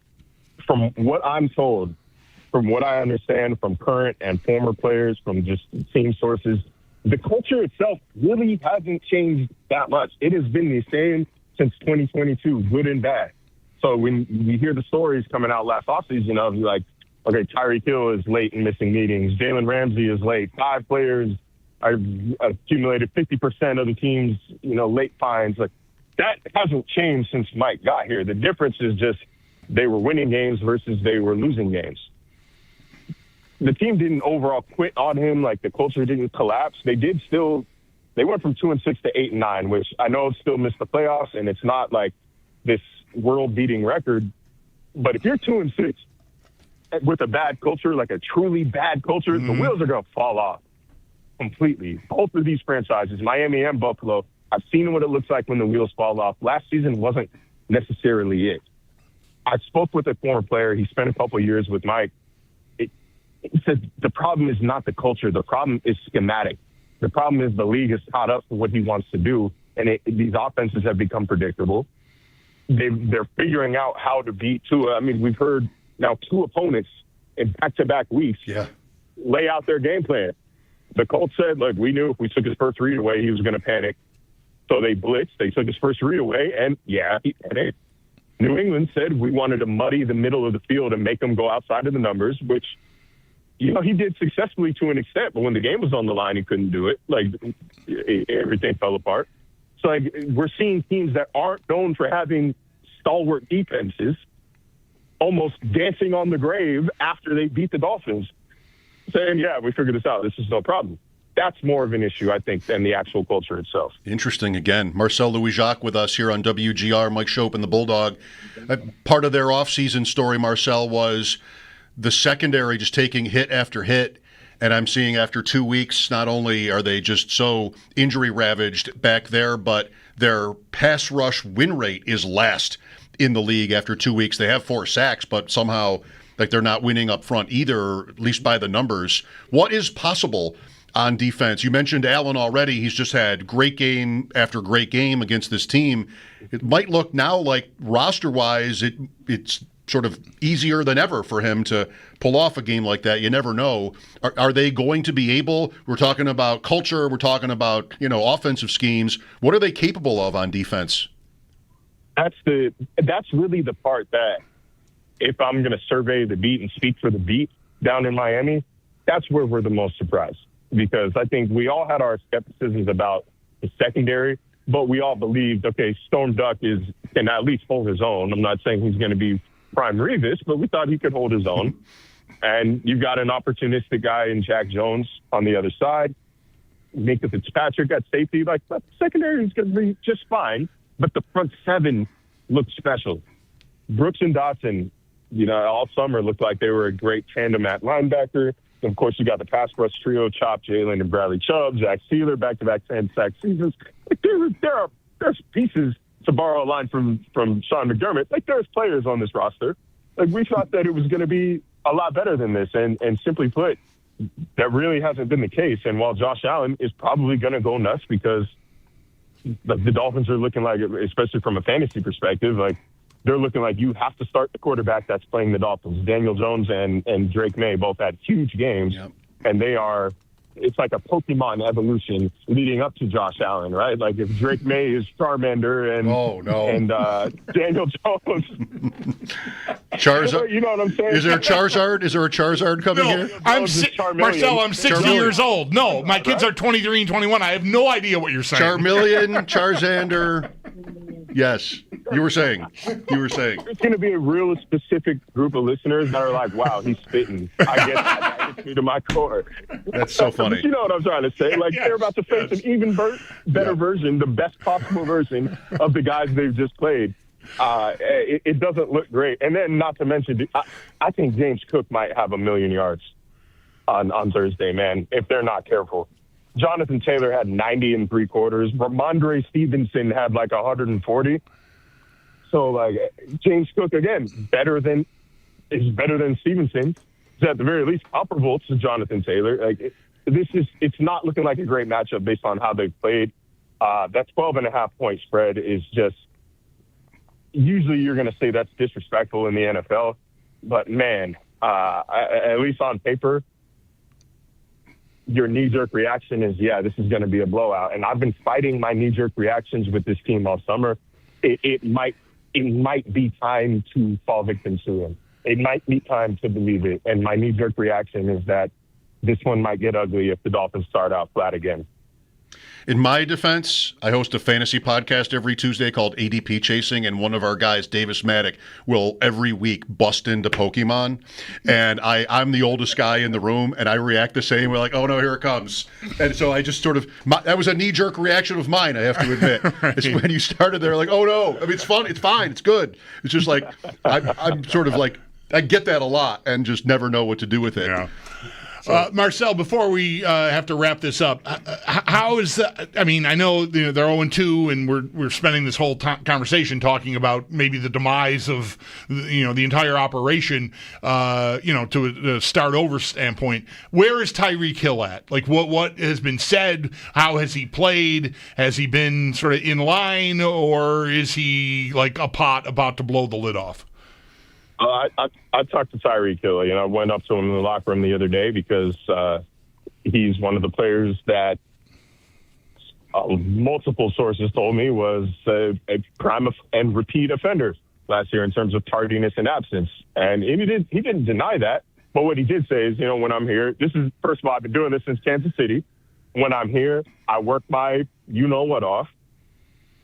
And I want to be here still. He said, I haven't been late. I haven't missed any meetings this year. He is, by all accounts, bought in since literally pulling himself from the game in Week 18 of last season. I do not get the sense that this team wants to trade him. He has been, Week 1 was bad for everybody, but he was pretty solid in Week 2, and he could have had an even bigger game if not for the underthrow, as Tua even admitted, on that 47-yard completion. And then, they missed pretty bad on the penultimate drive as well. It's still at 109 yards. Like, he's still Tyreek Hill at the end of the day. If, the wheels do fall off, if there's a coaching change and maybe Tua gets hurt or Tua just plays poorly, I think there's probably a world in which that's your probably biggest trade asset. They can get something back for him if you want to start over and push a little soft or hard reset. But as of right now, as of September 17th, Tyreek Hill is going to be a Miami Dolphin until things drastically change. Well, good luck. Is Chelsea on the pitch as we speak? We've got 2 soccer games on in here, and neither one of them is Chelsea. Unfortunately, I just got the update as I pulled my phone out, and it looks like Bayern just scored, so I need to go in there and console my fellow Chelsea fans. Looks like we're on our way to being a soccer bar, Bulldog. Like, we've got 2 TVs on, and they're both different Champions League games. Maybe this should be the hangout. Right. Thank you very much. Best time of year, man. It is. It is. For a lot of reasons, sports-wise and the weather. Thank you, Marcel. Great to talk to you. As always. Thanks for having me on. You're welcome. Marcel Louis-Jacques of ESPN. And he's got an article he mentioned a couple times there coming out tomorrow. I should know how to speak Pokemon from all these weeks with Davis. There's a progression. There's the guy, and then there's the guy who's better than the guy, and then the guy who's better than that. That's what he was laying out there. Yeah, yes. I have no. Yeah, I'm charbroiled. I don't char. I'm a decade removed from any of that, and I never really invested. I mean, I saw the stuff in the house, but I never knew anything at all. I mean, it's a problem for me. Just completely foreign to me. Apparently, along the way, all these years, we should have been studying stuff like that. Here I am last night watching an episode of The Joker's Wild. That seems like time well spent. I know. I had to finish my wine. I've got the dog, we're just watching. I'm Jack Barry. I mean, I could have been reading up on Pokemon. It should have been. Do the job. I mean, already. When is that game show going to come in handy? Never. Well, you did just mention it. I mean, I don't know. It was a small piece of content. I'm just, eyes are closed. I'm just punching at the wind blindly here. Mike Schopp, the Bulldog at 803-0550. Are the Dolphins ready to fold? Or are we in for a surprise tomorrow? We'll look for your calls next. Sal joins us at 5. This is WGR.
tomorrow night's game for the Bills. Ed Oliver and Matt Milano both have been ruled out, while cornerback Taron Johnson, defensive back Cam Lewis, and linebacker Shaq Thompson are questionable.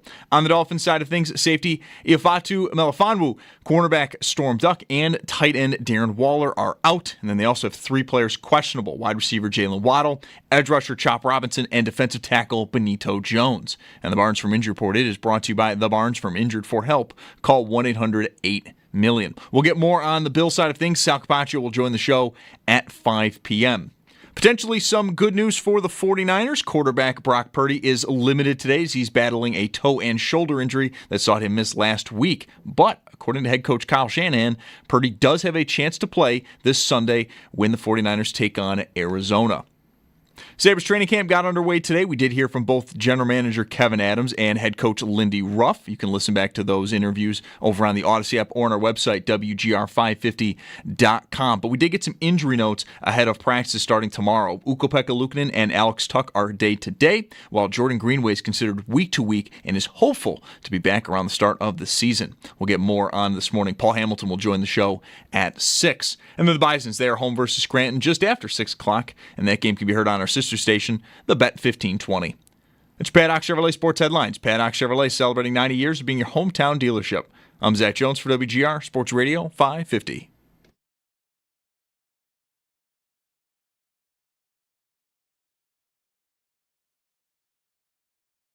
We've heard now 2 opponents in back-to-back weeks lay out their game plan. The Colts said, look, we knew if we took his first read away, he was going to panic. So they blitzed. They took his first read away, and he panicked. New England said we wanted to muddy the middle of the field and make him go outside of the numbers, which, he did successfully to an extent. But when the game was on the line, he couldn't do it. Everything fell apart. So we're seeing teams that aren't known for having stalwart defenses almost dancing on the grave after they beat the Dolphins, saying, yeah, we figured this out. This is no problem.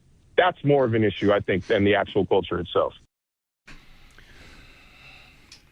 You've convinced me. That makes sense to me. Marcel Louis-Jacques, ESPN, great conversation with him just before. Mike Schopp and the Bulldog here at 803-0550. Another thing he said, watch for the possibility James Cook rushing for 1,000,000 yards tomorrow. I think he's running back 1 in fantasy so far. He's right up there. Jonathan Taylor is the rushing leader. Cook has the 3 touchdowns. 3 touchdowns and enough yards to make it, worthwhile, right? Yeah. I'm just, it's not because it's James Cook, who I consider fine. It's not because it's the Bills, of course. It's just because, I never draft James Cook. And if it's a sort of a version of Derrick Henry is sort of emerging in front of my eyes. Just another, why would I ever draft Derrick Henry when I could have a wide receiver, and get his handcuff in the 6th round. That's how I do it, baby. That's how you get podcasts. That's how you become an expert on this stuff. Never draft the best running backs. On the subject of things that are going wrong for Miami, I watched, we were just talking about this during the break, and I don't have it locked down exactly what the missteps all were, but late in that game against New England on Sunday, it was ruled on the field at the time a touchdown. Achane had a pretty long, it was a catch and run, but he stepped out of bounds at the 30 or something, I think. But it was ruled a touchdown, and so they're going to review it, scoring play, and the replay that I saw was very plainly clear, he stepped out, his left foot's out of bounds. And they went to it during the game. There was a TV timeout there. It's a minute 5 to go or so, I think, in the game. So a huge play, could have won the game for them, but he's out of bounds. And there's a TV timeout, so there's extra time for Miami to figure out what they're going to do when this play gets overturned, because they should absolutely know it's going to get overturned right away, because, again, it's pretty evident. It's not like one of these plays where you had to, sit with it for a while. It's half his foot is out of bounds. So they come out of the TV timeout, and I think there's trouble getting the play in, false start, or delay a game right there, so they get set back 5 yards. Again, delay getting the play in. They end up in 2nd and 20 or something out of this. It was 2nd and 20. And by the time the next play gets in, so there's 2 penalties in a row coming out of this TV timeout. And then the third thing that happens is the play's in, but they barely have time to get the motion done, and the snap comes with 0, so the defense can just tee off, and Tua gets sacked, I think, to end the game. So if I skipped anything, forgive me, but because I didn't study this thing, I didn't just go back and watch it again, but I saw it last night, and it's just, we would be burning things if the end of a game or any sequence in a game was that sloppy. It's whatever the opposite of buttoned up is what that sequence was for Miami. With the game on the line, and again, the benefit of the TV timeout to sort of get your head together, okay, we got a minute to go here. What do we want to do with these plays? We still have a chance to win this game. And they just could not get out of the driveway. It just was so embarrassing. And McDaniel's just on the sideline, exasperated looking, and it looked like amateur hour. That is the bad stuff. Yeah. We covered a few different areas with Marcel. Culture, quote culture, and he's like, yeah, no. Schemes and talent. That is the bad stuff. And I say this every chance I get about Allen. He gets a lot of credit for a lot of his greatness, of course. He does not get enough credit for that. Really, almost since the beginning, after many years of up and down with game management, coaches too. Maybe Allen a little bit, not to take credit away from McDermott, dragged McDermott into the, you had 4th and 2, and he'd send the punter out, and Allen would show his displeasure, he's our guy, right? So. Maybe, the McDermott sort of came over, and Allen being so good and so almost automatic on those kind of plays enabled that. But all that stuff, timeouts, he doesn't miss, the game, it's a team effort. But I just never question that with the Bills. I think about that all the time watching the NFL. That's kind of my area. I can't run or jump, so that's kind of my area. How to find those edges in the strategy. And I watch the Bills play teams, and I see them do things that just, nope, that should have been better. This sounds like a disaster. Yeah. But even good teams. I mentioned Jordan Love last week, watching him on Thursday night, and there was a moment where, Allen would never have done that. It was a slide on a short yardage play or something. He maybe didn't know where the first down line was. Mm-hmm. Just those little kind of mental errors that can kill you don't always seem obvious, but they're real. They're important. This is the end of the game, and you've got penalties. And absolutely right. No excuse for, you get a free timeout. You get a free opportunity to sort of collect yourselves and, all right, what's our best play? And what you end up doing is just sort of being flustered and false starts and these things. That's the worst. Would you feel, however, any different about all this Dolphins discourse if they'd won? Because that was almost a coin flip game. That play. He didn't have to step out of bounds there. Right, and that would put them in the lead with a minute left if they make the extra point. If they win the game against New England, is it different? Yeah, I think so. Okay. I think, yeah. They're 1-1, and we're not talking about a firing, probably. Right, and this situation that I'm describing that was so bad, just so amateurish, never happens. Achane's in the end zone, and they get that's it. So, I think it would be very different. I think okay, they steadied the ship. Let's see if they can have a season now. I think, right? So. Maybe that means, I think, if you follow that all the way through, that some of this, maybe a lot of it, is an overreaction, which might want you to mean you should circle back and sort of, all right, can they hang with the Bills? Are they going to be able to?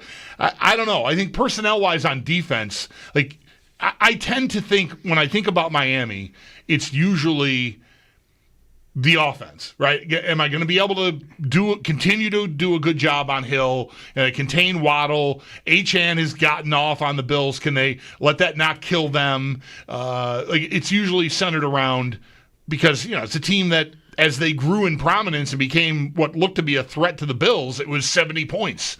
And, like, it's the offense, and they've got this magic potion or something, and, like, that seems very far gone now.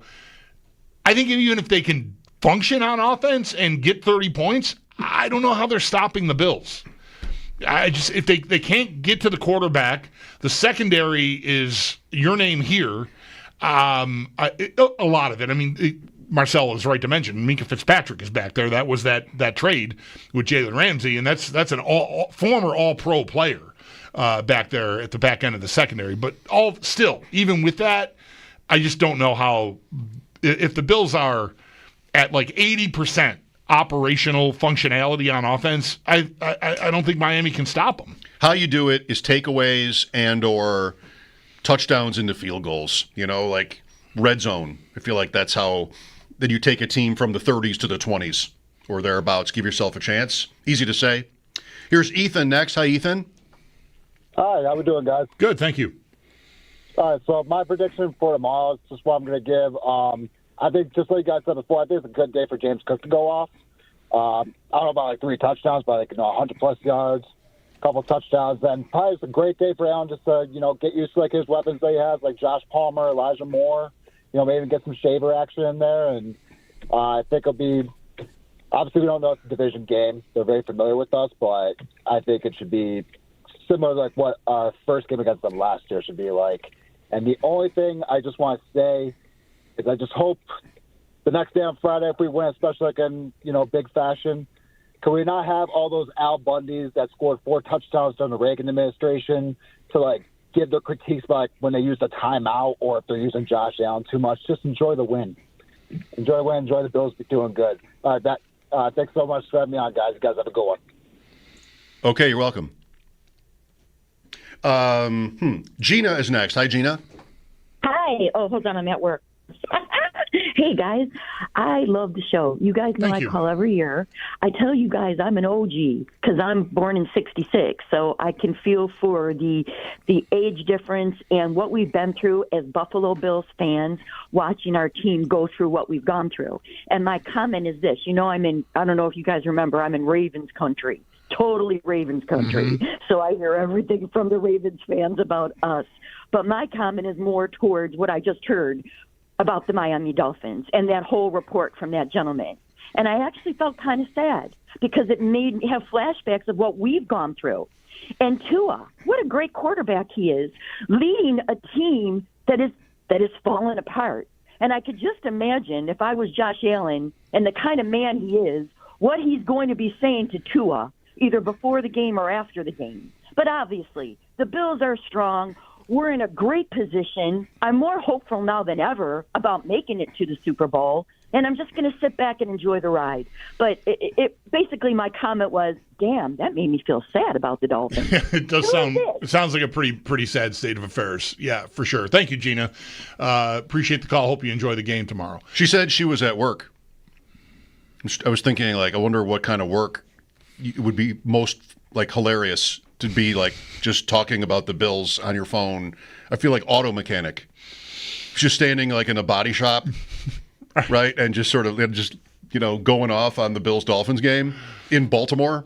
Be kind of cool. I like the idea of it, like the drive-through. The headset on, but hold on. Somebody's waiting to get their iced coffee. Like, hold on a second. I'm talking to Mike and Chris. How about daycare?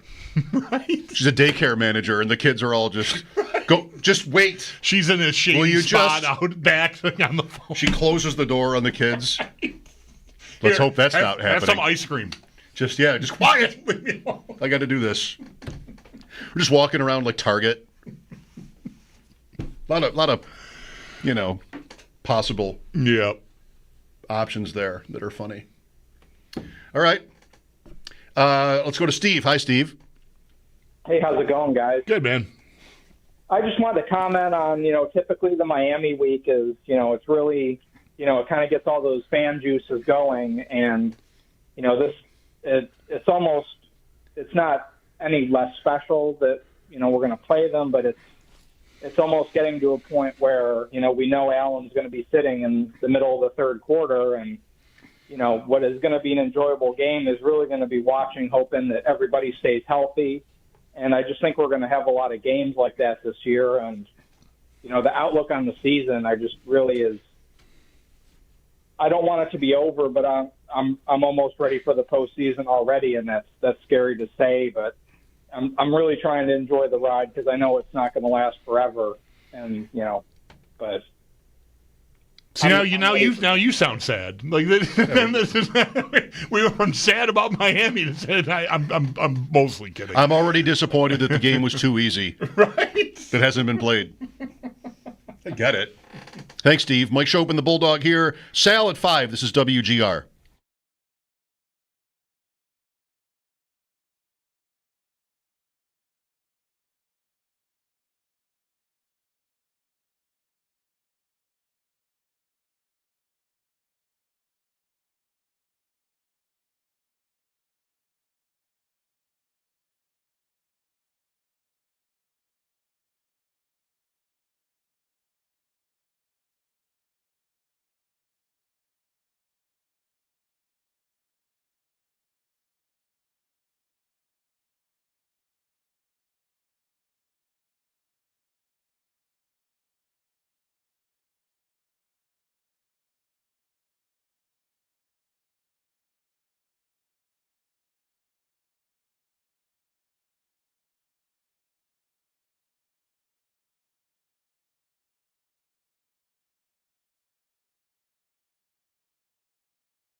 at 5, which is soon. Do you know who, after 2 weeks, is PFF's highest graded tight end? Jackson Hawes. Correct. Really? Yes. I was kidding. You were right. All right. See, we know each other so well. Without even being conscious of it, your brain is going through, why is he asking me this? What if is the answer Kyle Pitts? Why would he ask me this if the answer is Kyle Pitts? Is it Kincaid? Maybe it's Kincaid. Maybe, I mean, it's probably a Bill. For me to be asking? With you, not necessarily. It's not a Dolphins tight end. I can't even name a Dolphins tight end. Really, I can't. Julian Hill, I think. All right. It's Jackson Hawes. I only know because there was a highlight from the game on Sunday where he's open and Tua can't find him and gets sacked. Anyway, Hawes. I feel like I should be able to name every team's tight end, and I just realized that I can't because I don't know any on Miami. Jonnu Smith broke out kind of, and they traded him. Right, and Waller got there and isn't playing. Hasn't played at all. Not playing tomorrow. Right. It's still more of a rumor that he's on the Julian team. Hill is right. I was pretty sure, but now I'm checking. So anyway. Jackson Hawes is the highest graded tight end in the NFL, and he is second in run blocking to whom? Dalton Kincaid. Dawson Knox. That was 50-50. No, not Dalton Kincaid. Dawson Knox is PFF's highest graded run blocker, and Jackson Hawes is their highest graded tight end. So this from Marcus Mosher, who's been on with us to talk about the Cowboys. How about that? I mean, even just more. Kincaid is that fine too? Is he fine? But it seems fine so far. They're playing their way. They're doing their thing again. Yep. Just 3 tight ends, bully ball, James Cook. The Jets game was like certain games last year, maybe including the one in Miami, where they just did not need a next gear. And if you can go through a game that way, wouldn't you love to? I did get a call on postgame. You were off Sunday about one fan was annoyed that the Bills didn't keep the pedal down, so to speak, run it up, throw more, try to work on that, showcase that, whatever it is, to sort of just bury a team. He thought they kind of left the Jets hanging around. And I defended the Bills on it. I thought, I don't think they left them hanging around. They certainly could have gone harder, but I don't know. That sounds to me like someone with even though you can't bet it in New York State, a Josh Allen MVP ticket is what that sounds like. I need stats. Immediately, people called in to respond to him, like, "What? No, this is fine. Yeah, this is fine." That was one of those games. It was me. I called. I disguised my voice. I was a plant. I thought it would help get you through post game because I felt guilty about not being here. Yes, I'm sure that's a lot of people who call. They're just doing it to help me. Charitable. Never take calls from anybody you think is calling just to help you out there, kids. All right, next, Sal Capaccio here on WGR.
Got injury designations ahead of tomorrow night's game against the Miami Dolphins for the Bills. Ed Oliver and Matt Milano both have been ruled out, while cornerback Taron Johnson, defensive back Cam Lewis, and linebacker Shaq Thompson are questionable.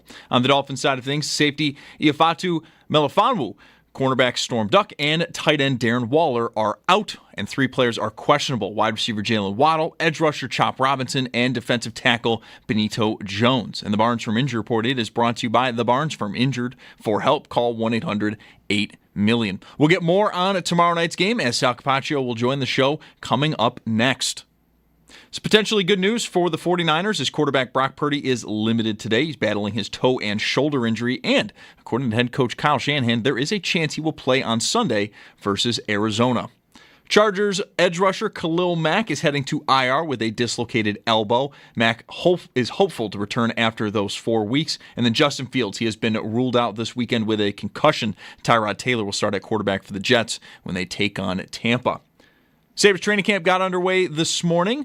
Both general manager Kevin Adams and head coach Lindy Ruff did speak with the media. You can listen back to both over on the Odyssey app or on our website, WGR550.com. And we did get some injury notes as well heading into camp. Ukko-Pekka Luukkonen and Alex Tuck are day to day, while Jordan Greenway, he's considered week to week and is hopeful to be back around the start of the season. We'll get more on this morning. Paul Hamilton will join the show at 6. And then the Bisons, they're home versus Scranton. That game just after 6 o'clock and can be heard over on our sister station, the Bet 1520. That's your Paddock Chevrolet Sports Update. Paddock Chevrolet celebrating 90 years of being your hometown dealership. I'm Zach Jones for WGR Sports Radio 550.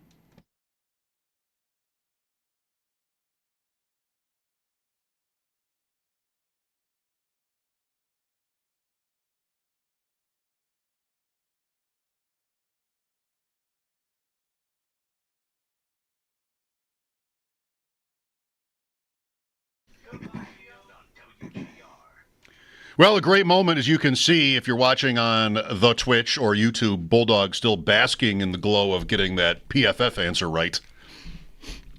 Playing it off as... Oh, yeah. Well. Oh, what a guess. It's a tremendous moment for me. Because I know, what I didn't tell you is I have all those stats memorized. I look at those grades every week, and I knew the answer was Jackson Hawes. I should. There's so much information. I don't know. So I wonder how much Sal uses PFF. There's so much information, like charts on, I think, defensive personnel usage, right? Zone, man, cover 6, all the different combinations, how they line up on defense, something that's often lost on me just watching the game. I mean, I can get snap shares at Pro Football Reference, but route percentages and, then their grades, which are a little bit controversial. Sal, I threw a question at Bulldog and he got it right. Jackson Hawes, through 2 weeks, is PFF's highest graded tight end. How about that? Just highest graded overall, yes. Everything considered? Yes. Yeah, I think that's weird. But, it's okay. Well, I mean, it's largely run blocking, in which he's second to Knox, by the way, in the league through 2 weeks. And so they're 1-2. And he's caught all his targets. He had the great catch against the Ravens there by the goal line. That's, kind of the extent of it, but still. I mean, it's like a small sample size, right? And those catches are going to matter and factor in. Obviously, I don't think, and even PFF wouldn't tell you this, that they're saying he's the best tight end in the league. They're taking into account everything he's done so far. And obviously, he has a couple big catches, and he's been a very good blocker. The Bills don't care about any of that. What they care about is he doing the job of what they drafted him, and so far he is. I mean, he has been really good at the point of attack blocking. They've been able to use 13 personnel, lean into that, and then that's allowed them to be able to kind of open up the offense down the field because teams aren't expecting it with 3 tight ends necessarily. That's actually the matchup kind of situation the Bills have dreamed of over the last few years. We talked a lot about Ken Dorsey wanting to use 12 personnel. He can allow you to do that, and then you go to Joe Brady, same thing. This is really what the Bills have envisioned. They've envisioned having tight ends on the field who teams have to kind of figure out and say, how do we match up here? Well, if you're going to put that on there, we'll go heavy. Well, now you go down the field with a guy or you throw it out to him in the flat, and that could be Jackson Hawes or Dawson Knox or Dalton Kincaid. So I think so far so good through 2 weeks for the Bills. Yeah, and Kincaid is maybe the key to that, at least as far as nothing against the other guys. But, if I'm looking for a mismatch, Kincaid is, if you're going heavy, Kincaid is the guy that should be able to exploit that the most, I would think. He's the most athletic of the three guys. 100%. And he's the guy, I think what the Bills have done, I actually look at their tight end room very similarly to the way I look at their running back room. They have kind of a guy that does something really well, and that would be, I would compare like Dalton Kincaid and James Cook here, which is that's your guy you're going to throw it to, skill player down the field, catching the ball athletically, can be a mismatch, and obviously we know the big playability of James Cook. Then you have a guy on the other extreme, which is he's there to be the power guy, right? That's Ray Davis. That is basically Jackson Hawes here, who can help you in that regard. And then you have somebody in between, which is Ty Johnson, which is Dawson Knox. Does a little bit of everything for you, right? I mean, you can put him on the field in any situation, and you're okay.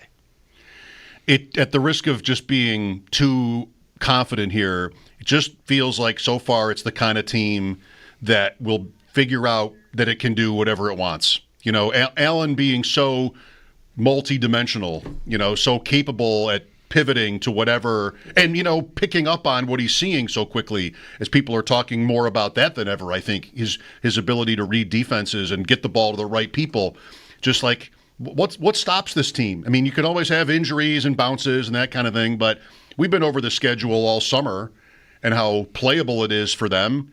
I mean, what are you supposed to do if you're the Dolphins? And that's, by the way, a team that hasn't known what to do against him yet. It's a great question. And to your point about Josh Allen and seeing things, it is something he actually talked about back in, I don't remember when it was, but he said one of the things he wanted to do to get better from last year was pre-snap reads.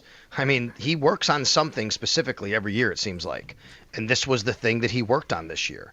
And it seems like it's really going well so far, which is he's recognizing, and not that he was bad at that, but, he wants to get even better at it. So he's been doing great there. What is a team supposed to do? I'm not really sure. The Ravens obviously had a plan that worked, whatever that was, for 3+ quarters, and then it didn't work for a couple of drives, and the Bills got back in the game, and that was obviously offensively they had a plan that worked, and I think that's where you have to kind of probably focus if you're another team. What can they do offensively, the Dolphins in this case, to move the ball in the Bills and score and keep Josh Allen off the field? Because if you can do that, like the Ravens did, then and maybe get a couple stops here or there, maybe a bounce goes your way, you get a punt, then maybe you have a chance to win. If you can't do that on your own offensive side, then I think eventually it's going to catch up with you because the Bills will find a way to score. And you can appreciate how relative this is. I mean, Baltimore's level of success was what? Through 3 quarters, they'd given up only 25 points. Like that's still a pretty good pace. I mean, that's a great point. Five scoring drives out of 8 through 3 quarters in that game. Right. So anyway, I mean, for the second and third drives for the Bills, I think they punted. That's right. That's right. Right, and then they still were able to manufacture points. And then you go to the Jets, and it's like, I mean, if I told anybody before the Bills played the Jets that Josh Allen would throw for what did he have, 150, something like that, 140 right? something, yeah, right. Yeah, if he throw for that, he would not throw for a touchdown. He would not run for a touchdown. I mean, what person wouldn't go, oh my God, the Jets actually have a chance. Maybe they're going to win this game. And yet here are the Bills scoring 30 points and blowing them out of the building. This is also a continuation of last year, not just for them, Sal, but for the league generally as a whole. I don't know what all the trends look like, but I heard them talking this morning about this, like the pass rate over expected and how some of the top teams in the league rank very low through 2 weeks, Buffalo included, Green Bay, Detroit, Baltimore. They're just it's at that moment now in this league, and we've been through the years together at different places on the curve. Not that long ago, it was throw, and now you have these quarterbacks that are so athletic and almost unstoppable. Well, what have the Bills decided to do as a franchise the last couple of years? Just lean into their physicality, right? And let Allen take care of the rest. And, it's been a winning recipe, to say the least.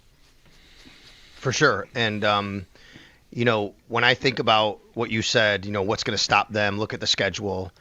I mean, everything's in front of them, right? At this point, of course, the betting odds reflect this, but they have to get the 1 seed, I think, now. Like, this is you're only 2 weeks in, and they have such a look at it. Now, of course, right? I mean, it's a long season. Anything can happen, and we're not taking into account injuries here. But, I mean, they have as good of a look at it right now as they've had at any moment, maybe other than a week late in the season, I think. A few years ago, they were number one, and I think it was the year of the Damar Hamlin stuff. I think that they had the number one seed, I think, after the Chiefs played the Bengals that year, if I remember right, a little bit before that, right? But the point is here, you look at the standings, you look at the schedule, and it's like, you got to do this now. This is it. It's set up for you. It's right in line. And now to that point, because of that, like, I think they could kind of go into every game, guys, and think, look, keep your quarterback healthy. You don't have to go out there and make a lot of really high-risk types of moves and plays. Yeah, you're going to have games where Josh Allen throws for 300 yards. But really, I mean, what you need to do is to play this out through the year to make sure that you ride into the playoffs and have him healthy and that you still win these games. And I think they can do that without playing a high variance type of football, to be honest with you. Yeah, I'm really curious about that, Sal, because where is the trap in that? The trap is if you play a game that is, I don't know how I want to say this, designed to keep it close, right? You're not going as hard as maybe you could. Then one thing happens, a bad call, a bad break, right? The ball bounces, it tips off some, like what happened to Mahomes and Kelsey on Sunday, right? That you should have been in front. Oh, sorry, your guy didn't catch it and their guy did, and now you lose. It opens the door for that. Like, I almost wonder if you don't try to put the hammer down, especially like at home against a team like this that Allen has had so much success on, and then hopefully sit him down for the final 20 minutes of the game or something, right? Like last year in week 2. Right, just get the lead, It's 30-10 midway through the third quarter. You're like, okay, where are the orange slices? I agree. And I'm not saying I'm not trying to paint the picture of the Bills are going to go into games and go, just keep the game close. We're okay. I know. They're not going to try. And I know you're not saying that too, and I don't want people to get that impression. What I do think, though, is what's the priority for the Buffalo Bills? Okay, yes, you want to win every game. That's right, no doubt, when you go into every game. The priority for the Buffalo Bills is, number one, keeping Josh Allen healthy all year, because that's your ticket to get to where you want to go to. And the way to do that is to minimize risk a little bit. And if you don't have to minimize risk, then don't do it. But there's going to be times where you're going to have to. And you're going to play the game. You're going to play the game through the first half. And then as the game goes on, there's going to be times where you say, you don't have to do that. Like, keep the guy healthy, run the ball, you play good defense, get some turnovers, right? I mean, like, that's the formula to keep him healthy and get into the playoffs and say, we're the 1 seed. You got to come to us twice. And, oh, by the way, number 17 is under center and he's healthy and there's no issue. So I know we'll have probably usually on these game days when we work the pregame, we visit with you maybe more than once. So, we'll have time tomorrow to, construct the game plan and all that kind of stuff we do. But, sitting here today, a little more than 24 hours out from kickoff, how do you feel it's best for the Bills to attack this Miami defense? Does it feel like they could do whatever they want? Yeah, so after everything I just said, I think you go out and you put the hammer down right away if you can against this team. I think that they're going to play a very high-risk game, Miami, because they're going to need to do something. And I think they're going to try to come after Josh Allen. They've had some success, getting after the quarterback. That's the one thing they've done a few times, not every time. The playoff game here, they were able to do that, right, a few years ago. And, they had the sack and the fumble and the touchdown in that game, for example. But, man, their secondary is just not that great. And I think there's opportunity there. I think the Bills have an opportunity here to just basically go right after them and say, don't let them off the mat. You have a team that you do not want to give any life to here because they are fighting for their season. But what you can do is if you get after them right away, they might put their tail between their legs and say, let's get on the bus, get on the plane and go home and see if our coach is still our coach tomorrow. Right? I mean, that might just really be their mentality and how they're feeling because of their reeling right now. And how do you do that? I think it's set up for them to go right after them, attack them through the air, and take advantage of what I think is a weak secondary with Josh Allen throwing the football. Sal Capaccio on the West Her Hotline. Mike Schopp and the Bulldog here. Bills and Dolphins tomorrow night at Highmark Stadium. So you got the first word on injuries today. Oliver, I think probably we were not expecting to play. Maybe Milano, there was some hope yesterday at this time or before practice, but turns out neither will go. That's right. And I guess the story here is Matt Milano and where this stands right now, because Sean McDermott said when he was on with me earlier really what they need to do is, still wait and see. Wait till next week and see what happens. And really it's about how everything responds over the first several days after the injury. So there's still a question about Matt Milano's availability beyond this week. I still think it's encouraging that the fact that we haven't heard, like the guy from Tampa hurts his pec, and we hear that night that he's out for the year, right? I remember, through all the national reports. So usually something like that happens. Now, is there a chance that could be longer term? Sure. But the fact we haven't heard that, the fact that Sean even opened the door yesterday to Matt possibly practicing today, potentially was the word he used. I think that's still encouraging, but we're still here now, and he hasn't practiced, and he's not playing tomorrow. So we'll see where that goes. But he's not going to be in the lineup tomorrow. Neither is Ed Oliver. No surprise there. They still have their two top nickel corners limited and questionable for this game, Taron Johnson and Cam Lewis. But I would tell you, Taron Johnson told the media yesterday that he's feeling good, and he thinks he'll be ready to play. So I'm expecting that. He didn't play on Sunday. Cam Lewis was in a red non-contact jersey when we were out at practice yesterday. I think that's trending well, but we'll see there. So that's good. And then you have Jordan Hancock, who might have his NFL debut. We'll see. Honestly, guys, I don't even know if there's a spot for him if he's ready to play. Because is he a safety? Is he a nickel? Who are you putting him in over? Really, because he's played safety mostly until he got hurt. It's good. It's good to have these issues, right? It's good to say, hey, that guy could play, and he's a guy we really like, but where's he actually going to play? Because everybody else is ahead of him. And by the way, Shaq Thompson's also questionable. But with Matt Milano out, I'd expect Dorian Williams there. But Shaq Thompson obviously could be a part of the game plan and rotation there, and especially on base defense if they do that. What did you think of how they used Tyrell Shavers last week? In what regard? Just like using him as a receiver? What was it? He was on 25, some 25 or some number like that snaps. Yeah. Even early. It wasn't just bit. At the end of the game either. You know what I mean? Like he was in the game early. That first drive, Josh missed him. And I think Josh, could have thrown a better ball that could have got to Tyrell on the sidelines there. They like Tyrell Shavers. Look, Tyrell Shavers does everything right. That's really what it is. Like they trust him. We all know that word is very big with Sean McDermott and this coaching staff. Tyrell Shavers has been in this system, in this organization for 3 years. He is not a new player. He has been here. He has worked. He's earned everything that he's had to get, and that earns you opportunity on the football field. Right now, they don't have a guy with kind of the length of Tyrell Shavers at wide receiver. Maybe Keon Coleman, I guess you could say, but he's a different type of guy, and they trust him. And he's not going to be a guy that's going to necessarily make all these, he's not going to be the number one receiver as far as volume, as far as targets. But they like what he can do and bring and trust him on the field in all situations.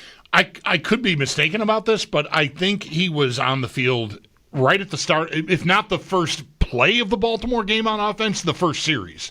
I noticed him right away on Sunday night, week before last. And, how notable that is, it just stood out to me like, wow, this guy's out here to start the year. So, it speaks to what you're saying, that they believe in him. Maybe that was even like, you made the team, you're active. Here, let's get you right into the fire here. Get you a taste of this.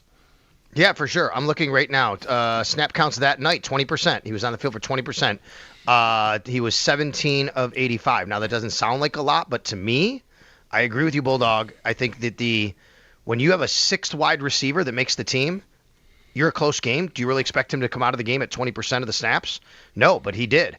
In fact, he outranked Elijah Moore that game, who had 12 snaps. They're trusting him to be on the field in a lot of different situations. So Miami, we're talking a lot about just what kind of state the franchise is in. We talked to Marcel Louis-Jacques today about things, and he's not closed to the possibility that this could be it for Mike McDaniel. Maybe they have to show, some fire in this game. Maybe just even keep it close. I don't know. He doesn't know what's going to happen, but it seems like a non-zero possibility that there's a coaching change there. What about the Dolphins? How far gone do you see them as? Or is it a team, like I asked Bulldog, if they won the Patriot game, which was a one-score game, they had a chance to win it, are we having a very different perception of them? Maybe not. I don't think you're having a very different perception of them, other than maybe the talk of Mike McDaniel's job security. Like, if they win that game, I don't think there's any talk of that this week. But because they did lose that game, and by the way they lost the game at the end. Did you guys see the video that someone put out a video about the operation of the last drive for the Miami Dolphins, and I was just blown away of how terrible it was. And, like, for example, and I'm just going to kind of run through it real quick. Like, for example, Etienne runs that play, catches the play, and he goes into the end zone, and they have to review it to see if he stepped out of bounds, which he did. And there's a video that's out there. I'll have to send it to you. And we just talked about this, Sal. Okay, Yes. great. So the operation was terrible from the start, right? They had all this time and they amateur penalties. Hour. Yeah. And I think this is a part of a larger problem that when you ask me like what I think about them, I think right now they are a disaster right now from top to bottom the way everything is going. And I think that Mike McDaniel is probably very, very much on thin ice, not only with the organization, but with his own players, because it just seems like there is no connection right there between a guy, and by the way, who had a connection I thought was really good a couple of years ago. I just think now it might be, I don't know how this is going, even from his own locker room. So, yeah, I think it's a really bad situation. It's really dire in Miami. What I said today on the Extra Point Show was almost, to me, like feels like it's at the worst of the drought. Like when you just knew it didn't matter, nothing's going to go your way, and no matter what you do, it didn't matter because everything is a fait accompli and inevitable at some point here about how they're going to make changes. Yeah, we talked with Ross Tucker about some of this yesterday and the danger in trying to sort of establish yourself as a different guy, like different rules, different personality, trying to tighten it up a little bit because it's been too loose, and just how hard that can be. I mean, we've heard that for years from people who've played. It's been said many times in this room by us. It's just hard once guys. If you change too dramatically, it's like, I don't trust this anymore because who are you exactly, right? I thought I knew who you were. You showed us who you were, and now you're showing us something different, and I don't know what to really believe in anymore. Agreed, and players can see through that, and it feels like that could be happening. Did you guys listen to Rasul Douglas yesterday at all on the Bills? I did not. He was interviewed in the Miami locker room. And listen, he wasn't taking a shot at Miami, okay? I don't want to paint it that. I don't think he was doing that. But Rasul was always very honest here when you talked to him. He was very thoughtful, and I really appreciated that. And he was asked about the Bills, and he said, well, Josh Allen's the best. Like, why are the Bills so good? Well, he said, starts with the quarterback. He's the best quarterback in the league. And then he went on, and he said something interesting. He said, they just do things right over there. That's what he said. Like, that was his words. Mm-hmm. And I'm like, wow, to hear a guy say that who's been in multiple organizations, who has a perspective of being in Green Bay, by the way, where they have a really good reputation organizationally. I know they haven't won as much over the last several years.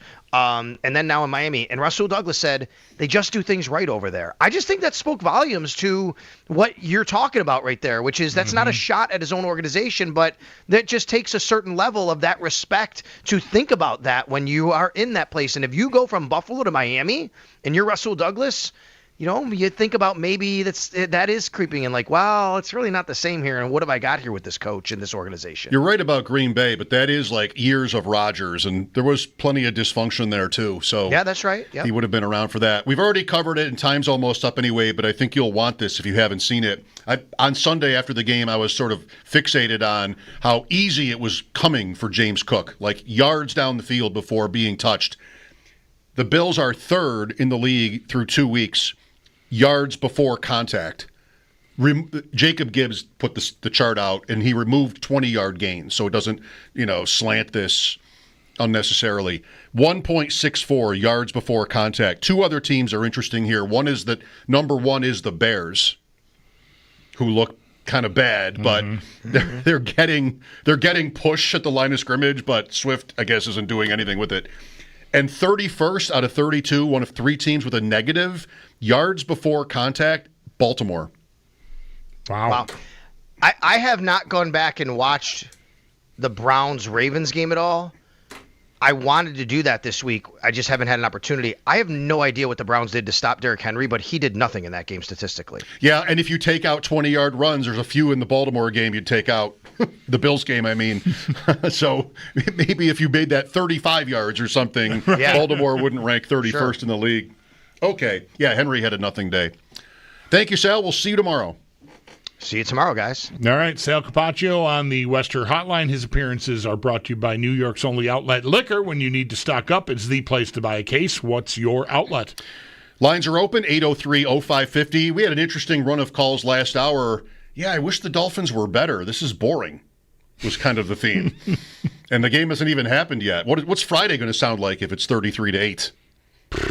What's Friday sound like if Miami wins 33-8? Oh, my God. Mike Schopp, here's to no game ending 33-8 tomorrow. Here's to that. Let's say that. Back, hopefully, with your calls when we return after sports. Paul Hamilton joins us at 6, talk a little Sabres on their first day of training camp. This is WGR.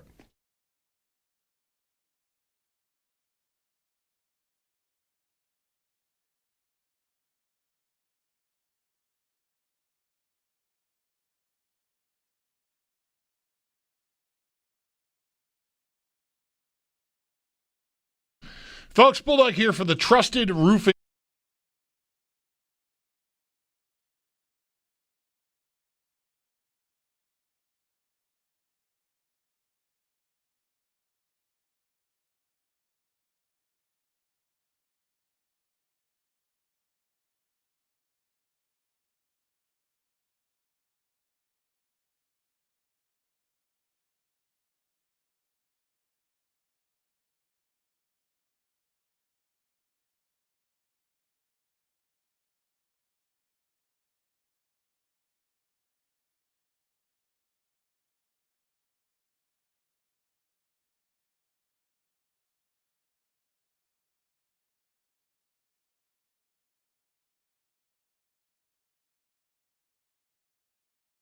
Say that.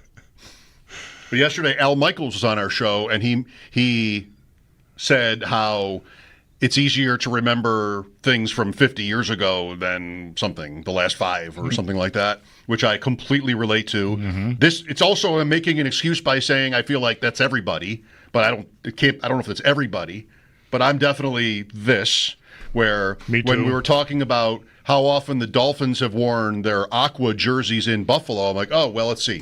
1980, and that's maybe there's a Monday night game in 81, that's it.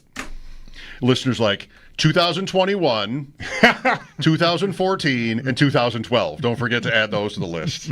Okay. Like, oh, the Bills played the Dolphins in 2014? I don't know. Was I there? They were still in the same division then? That was okay. Just like, so it has happened more recently than the 80s. There you go. With us now on the West Her Hotline, Marcel Louis-Jacques, ESPN, formerly covered the Bills as well. Marcel, I have not had the pleasure of speaking to you before, so it's nice to be able to do that, and thanks for your time today. Yeah, absolutely, man. I'm honestly right now, I'm walking outside. It's about, 73 degrees out here in Buffalo. The weather is spectacular. Like, this is a beautiful little homecoming. Did you find a place to watch Chelsea?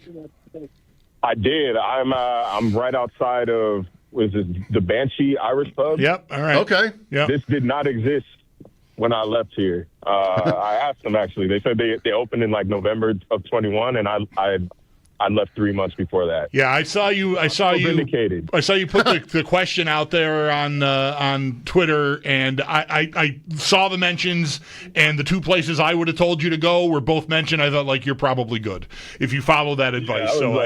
Enough people said bench. Although I will say this, somebody told me this place was like Stamford Bridge West, like Chelsea's home stadium West. I pull up, and the 2 flags outside are Spurs and Liverpool. So I thought I got duped for a second. Yeah, I feel like Buffalo, well, I'm probably wrong here, but Buffalo soccer bars are like, you see fans from every team in there. Like, I've been there into another one. They might represent as a certain team's place, but like Sneaky Joe have been to this place Marcel's at to watch. He's a Liverpool guy, and there were a bunch of fans of that team. So, yeah, I don't know if we're enough to have like a bar for every EPL team. Right. That's probably fair. But I feel like this would be a pretty cool city, be a pretty great spot to be a soccer fan in. I wish I was watching soccer when I still lived here. Could have had some great times. All right. So Marcel, this rivalry has been so one-sided, and I'm not sure there's been a game where the spread was this big as this one tomorrow night, 12.5. How much life do you think the Dolphins have for this? It's tough to say because conventional wisdom, history over the past, we'll call it 5-6 years, tells us that, especially in Buffalo, this game is probably going to go the Bills' way. At this point, though, you hate to say this in week 3, but this is a must-win for Miami. You lose this game, that's 2 division games in 5 days that you're dropping, and you've got another one against the Jets in week 4. I think they're going to come out with some fight, but ultimately, man, since I've been on this beat, I have not seen anything that suggests they know how to stop Josh Allen, and somehow that man looks even better than he did in his MVP season. So I've got the Bills winning this one, and there's going to be some tough conversations in Miami over the next 10 days after. Yeah. Do you think, how likely do you think it is that McDaniel could be walking the plank if this doesn't go? I guess if it's ghastly, like if the Bills do to the Dolphins what they did to the Jets on Sunday, do you think after just 3 games, McDaniel? Because there's been like, I don't know, there's been sparks and smoke all around that all off season. A lot of people were predicting the demise of him and this team this year. First coach fired, all that kind of stuff. Like, could you see Stephen Ross taking him out back after 3 games? I mean, so this is my understanding of how Mike's job security lies. If Stephen Ross no longer believes in the process. Injury designations ahead of tomorrow night's game against the Miami Dolphins. For the Bills, Ed Oliver, Matt Milano, both have been ruled out, while cornerback Taron Johnson, defensive back Cam Lewis, and linebacker Shaq Thompson are questionable. On the Dolphins side of things, safety Ifeatu Melifonwu, cornerback Storm Duck, and tight end Darren Waller are out, and then 3 players are also questionable. Wide receiver Jalen Waddle, edge rusher Chop Robinson, and defensive tackle Benito Jones. And the Barnes Firm Injury Report, it is brought to you by the Barnes Firm. Injured for help, call 1-800-8-MILLION. Staying with injuries, 49ers quarterback Brock Purdy is limited today at practice. He is battling his toe and shoulder issue. However, according to head coach Kyle Shanahan, there is a chance he can play Sunday when the team takes on Arizona. Chargers edge rusher Khalil Mack is heading to IR with a dislocated elbow. It is not appearing to be season-ending as Mack can return after 4 weeks. And then Justin Fields, he has been ruled out this weekend with a concussion. Tyrod Taylor will get the start at quarterback for the Jets when they take on Tampa Bay. Sabres training camp underway today. Both GM Kevin Adams and head coach Lindy Ruff did speak with the media this morning. You can listen back to both on the Odyssey app or on our website, WGR550.com, and then some injury notes from those meetings. Ukko-Pekka Luukkonen and Alex Tuck, they are day today, while Jordan Greenway is considered week to week and is hopeful to be back around the start of the season. We'll get more on from this morning when Paul Hamilton does join the show at 6. And then also going on at 6, Bison's home versus Scranton. That game can be heard on our sister station, the Bet 1520. That's your Paddock Chevrolet Sports Headlines. Paddock Chevrolet celebrating 90 years of being your hometown dealership. I'm Zach Jones for WGR Sports Radio 550.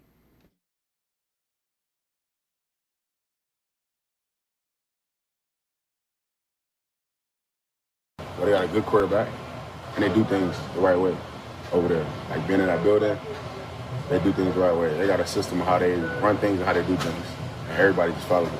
I mean, yeah, he's an MVP. That's what I remember. Mm-hmm. So he's the best quarterback in the league. He's an MVP. And he can do it all. He can run, throw. It doesn't matter. Didn't the same thing happen yesterday where this is the WL? This is from Monday. WL. The WL. I am guilty of a second WL for this week. I didn't even hear who that was speaking this time. It was Rasul Douglas. Sal just talked about what he said. That was what he said. Just running my mouth in here. But we're in here commiserating over fantasy again. Right. Same topic as the last WL for wasn't listening. I'm the slappy, I think. But you're going to out-slappy me if I bring this up to you, which I'm already doing in Paul's league. I'm so reticent to make moves in his league because it's the only league I'm in where there's like a tight limit. Yeah. And so I feel like, sometimes I've drafted 2 kickers because of bye weeks. I've just tried different strategies to not get to a point where I can't make any more moves and it's the playoffs. And I have you make this point all the time, and I don't know that I ever say it, but in my head, prior to last year, I always think like, it's all right. There's like 8 moves. There's plenty of moves. I'm not going to run out. I've run out. Last year we were good, but we ran. I we couldn't find any. I couldn't sign any more guys. we were just tapped out. Like, damn. That math makes sense to me. I've become the fish in this league over the last 3 or 4 years, I think. That math makes sense to me. You get 8 moves for the year. Guys get hurt. They're not always on IR. You can put one guy on IR, but not 2, I think. Still, like, if you have somebody that's sort of week to week, maybe comes back, they don't go to IR, that clogs a spot. You get 8 moves for the season, bye weeks, right? Superflex, so you have 2 quarterbacks. Right now, I've got May and Daniels. Browning went, Wentz went. I mean, I don't know if Daniels is going to play. I think he's not. Mm-hmm. I mean, I get 8 moves for the year. Am I going to use my first move on Marcus Mariota just to have a second quarterback? Like, right. Maybe. Right. But the math works because it's only 10 teams, and 6 make it. So I'm not going to get jammed before the late weeks because 60% of the league is in the playoffs, right? Right. That sort of makes intuitive sense. I just haven't made the playoffs. I don't make the playoffs anymore. Yeah. I don't know. Like, we are perennially very good in that league, but we're off to an 0-2 start, and I just don't even. What we were saying when we weren't listening to Rasul Douglas talking was like, I already feel like I've checked out. Like, I haven't looked at it one time this week since I saw the score late Sunday. We were losing by 50, and we had like we had a kicker still to go or something. The Tampa guy who doinked one off. Whatever. Like, we're dead. And I just have not opened the app since. So I don't know. We get Jalen Hurts putting up 12 points. Like, guys that are supposed to be good scoring in this. Brian Thomas Jr., Marvin Harrison Jr., all these juniors that put up 4 points, 8 points. Like, what is that? Yeah, Fannin Jr. We did. No, Bannon Jr. Oh, Fannin. Bannon Jr. Fannin Jr. is another one. Yeah, we signed him. I've got all the juniors. Maybe that's my problem. Too many juniors. I need some seniors. You need Kyle Pitts Sr. instead of Harold Fannin Jr.? I don't know. Aaron Jones Sr. He's on IR. You don't want Aaron Jones. Yeah, it's still early, but it gets late early. Yeah. When you have a format like that. I lost by 50 points, too. I did get a fun trade offer in another league, though. Oh, yeah? Dynasty. Ready? By fun, you mean worth considering? I snap called it. Okay. All right. Maybe you'll tell me that I shouldn't have. My team is rebuilding. This guy's is really good. He offered me a second-round pick next year and the Minnesota Vikings kicker for Aubrey. I think you got to do that, right? Immediately. Yeah. It took me 5 seconds. A second-round pick for a kicker? I looked to make sure. And a replacement kicker? Yeah. Yeah, I mean, who even cares? I'll just pick up a kicker. I'm bad. I might have made that trade without the kicker. That's what I'm saying, too. Right, yeah. Second-round pick. Easily. Yeah. But the guy didn't need the kicker. Keeps it so like he's not in violation. Yeah. Too many players. But is Aubrey? It's kind of a good fantasy question. It's still kickers though. Is he different? He might be different. It's gonna be wild when like they give him a contract that's like I don't even know. Like Jerry Jones. I saw was being asked about that this week because they just went through this with Parsons and ended up trading him away. They're going to set some new benchmark for a kicker contract. A team that just traded away Micah Parsons with a 30-some-year-old quarterback trying in a window where you're trying to win, right? You go ahead, George Pickens, your receiving core, you're trading away Micah Parsons, but you're gonna pay your kicker $10 million a year or something. Reset the market. Yeah, you're going to reset the kicker market. He might be worth it. I mean, he hits everything, and he's got a monster leg. Still, though, it's kickers. Like, what are the odds that he'll be a top 3 kicker most weeks? Not great. They have to be stopped at the 50 with 2 seconds left, and so he can kick his 67-yard field goals. Right. The circumstances have to be right. And if you like their offense, they'll score a lot, but maybe they'll score touchdowns too. So I wouldn't want to bet on a kicker, but it's funny. Interesting, the discourse now on kickoffs. What do you think of how the kickoffs are going out there? You have to think they think it's working. They're doubling or more the percentage of kickoffs that are run back. And we had one conversation in the summer that I saw come up on Twitter today. A former kicker was espousing this. I remember talking about this, like, was it after a preseason game maybe? What kickers really should, a caller brought it up too at one point. What kickers really should be doing is driving it low into that landing zone. You get a bounce. That's how Seattle's touchdown was scored in Pittsburgh. The Pittsburgh guy didn't know that he had to touch the ball or pick up the ball. Every time we talked about this subject, I said I would want my kicker practicing that all summer. Like that kick. Like almost like a dodgeball kick. Like I'm going to blast it at you, and I got to get to the landing zone because that's a big mess. It's a pretty severe penalty if I don't do that. But if I get it there, low, make it hard to handle. You fiddle with it. Maybe it gets to the end zone, and that's 20 at the 20-yard line instead of the 35. Like that totally works. What is the penalty if you kick it short? I think it's the 40. I think 40? It's the same as the out of bounds. I think there's some more good math. That's a third of the difference between the 20 and the 35. So I might as well try for that. I don't have to. I like the dodgeball comp. I don't have to hit the guy. I want to land it in front of him. I want to land it 5 yards in front of the return man or more. But whatever, like the landing zone is the 20. Where is he standing? The 5? I think so, yeah. I want to land it on a line, sort of a tumbly kickoff, hard as I can, and landed it like the 12. And then let him try to field it. Let him try to short hop. Maybe he misjudges it because it's a football. Like it bounces weird. How would you play it? You played a lot of football. If you're the return man, anybody who wants this. If you're the return man at the 5, and that kickoff is coming, what do you do with it? I back up. I don't want to attack that kick. Think of playing shortstop or something. You might rather take. I wonder what they're being told to do. Like if you don't trust it, obviously you want to cleanly field it. Whatever it's been doing, right? Whatever the ball, however it's bouncing, however effective. The idea is, I got you back here. Your job is to field that ball cleanly, right? So that's objective one. But if that sort of kick is coming, I wonder if coaches would tell a guy like, just get out of the way. We'll take it at the 20. Because if you mishandle it, you're going to get tackled at the where you are, or you might turn it over or whatever. Like you could just be in real trouble there. But you got to remember to go into the end zone and fall on the ball, though. Still, that's only the 20. Yeah. So I don't know. I think I would want my guy to try to field the ball. But there's going to be risk there if it's bouncing and on a line. That's right. Nobody's on top of you. So you don't have to worry about an immediate risk of just getting, like on a punt, you field a bouncing punt and mishandle it, you can get popped. And that's the end of that. Right. But on a kickoff, they still have to run however many yards it is. Right, you've got time 20 to yards, mitigate more. that. Yeah. Yeah, you should have time to collect yourself and get going. Yeah, even but if you're you still mishandle it, right? You're still low percentage to get to even the 30. I think on a play like that. That's the kick. We've seen them already.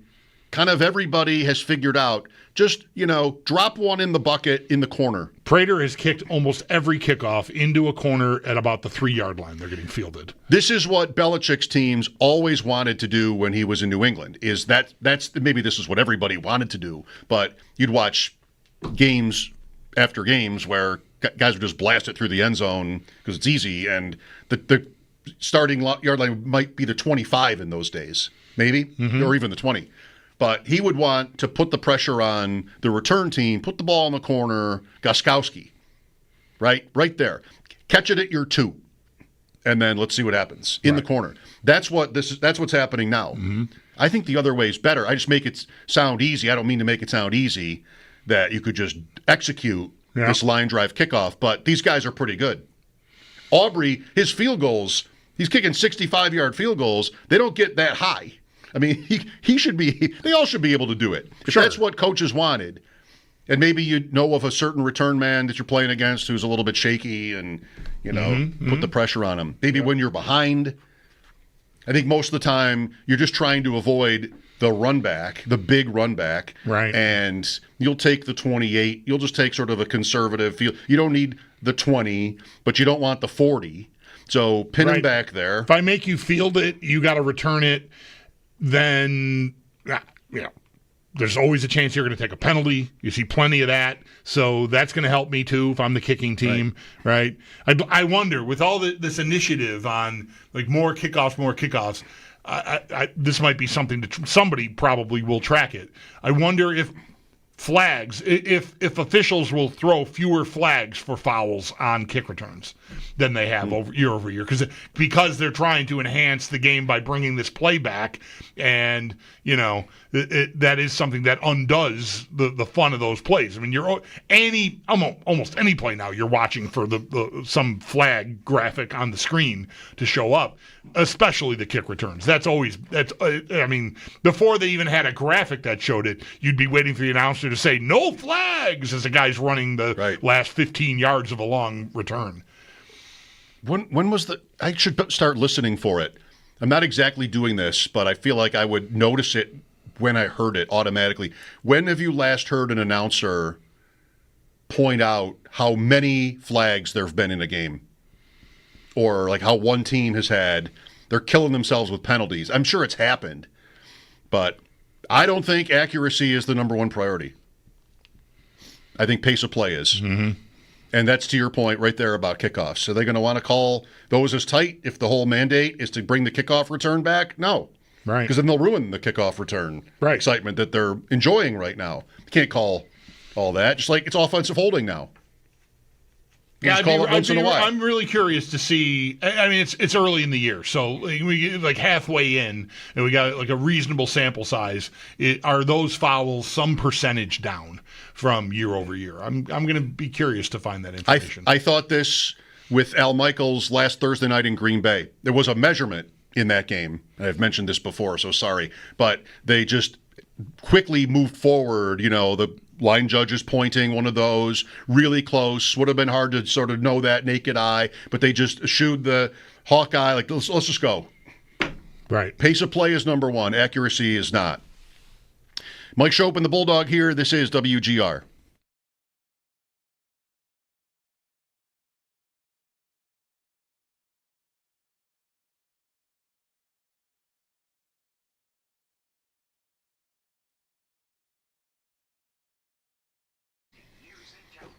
Fans are feeling good.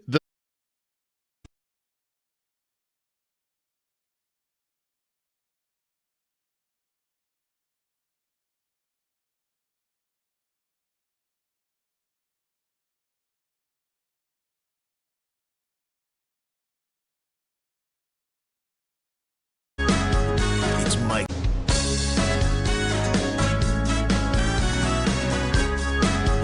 It's Mike Schopp and the Bulldog.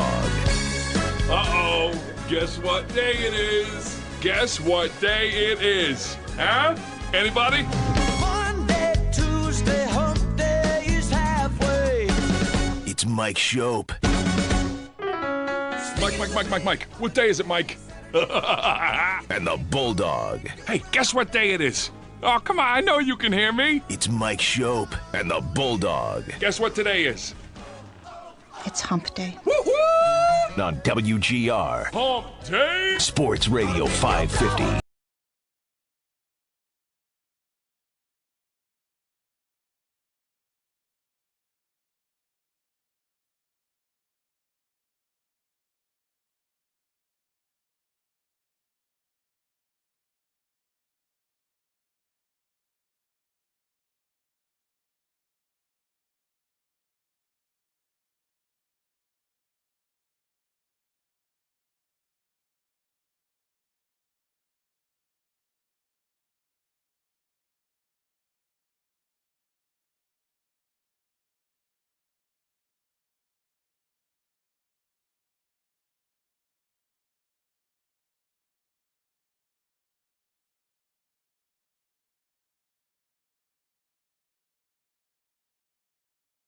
We've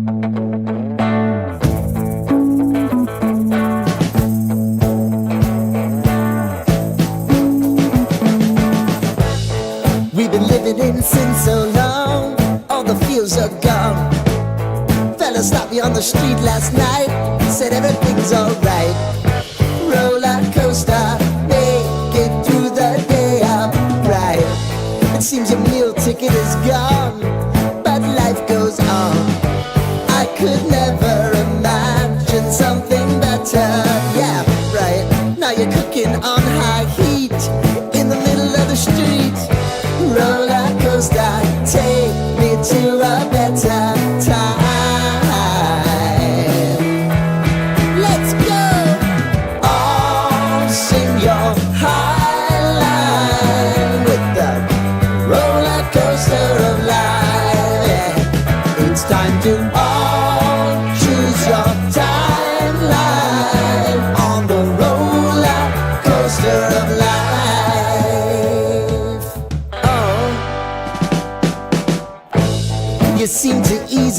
forget how to place your bet. When everyday life gets you down, you gotta steal the crown. Got to own it. Don't bitch and moan about it, please. God forbid you scrape your knees, and it's nothing to sneeze at. Oh, I've told you over and over again. You gotta get both hands around it and make your own plans. Roller coaster, it's taking over. It's about time.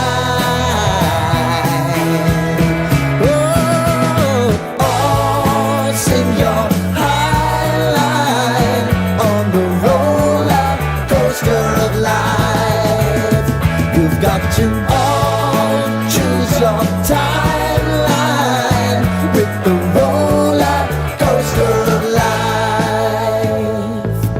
Roller coaster.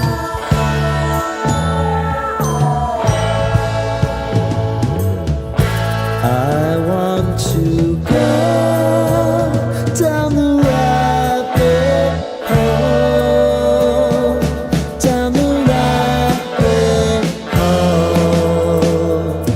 of life.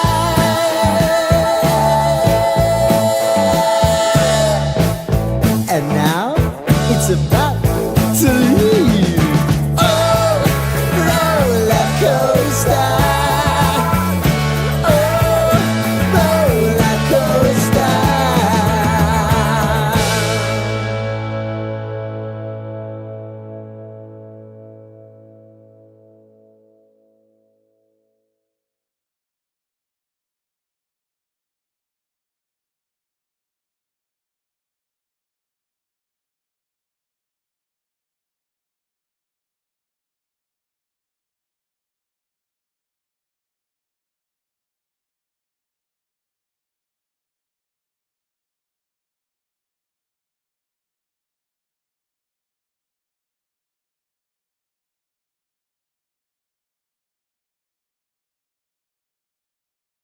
We'll keep this short. Paul Hamilton coming up just after sports to talk about day one of Sabres training camp.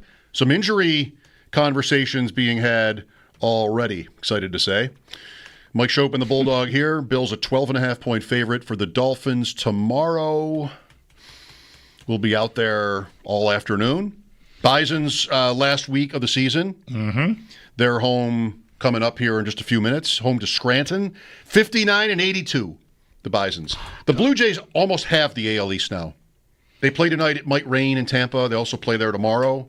But they're 5 up with 11 left, something like that. Something like that, yeah. Boston lost. Yeah. Again. 2-1 to is it still Oakland? Officially, they're the Athletics. Okay. They're not Oakland or Sacramento or Vegas. All right. They're officially the Athletics. Anyway, yeah, 2-1. Yeah, last night. But Friday night, Johnny and Robbie from the Goo Goo Dolls will be there. There's a I don't remember the number, like how many thousands of fans get, but there's a Goo Goo Dolls bobblehead that is being handed out, and they are going to be at the game, the two of them. I heard that today, so that's cool. Good Friday. Yeah, Friday night. Tomorrow's a day game, and then that's on Friday night. Yep. And end of the season this week. Paul Hamilton next. He's at the Bisons tonight for That's right. the broadcast. He'll join us, step away for a few minutes here after the break. This is WGR.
this tenure is done. It's not necessarily results driven, although of course there's going to be a limit. There's going to be a point where the results really, really matter. But if he believes in the process, I think he allows him to see it through until it gets to a point where the situation is untenable. But that's where you say, if the Bills do what they did to the Jets, if there's no fight in this team, especially on a short week, then yeah, I think it's very possible, especially like I said before, there's an 11-day stretch between this week 3 game and their week 4 game. If you're going to install an interim coach, that's an ideal amount of time. But I don't think it's just as simple as like, oh, if they lose, then he's out. I think respectfully, a loss in Buffalo is kind of like factored in to your season projection.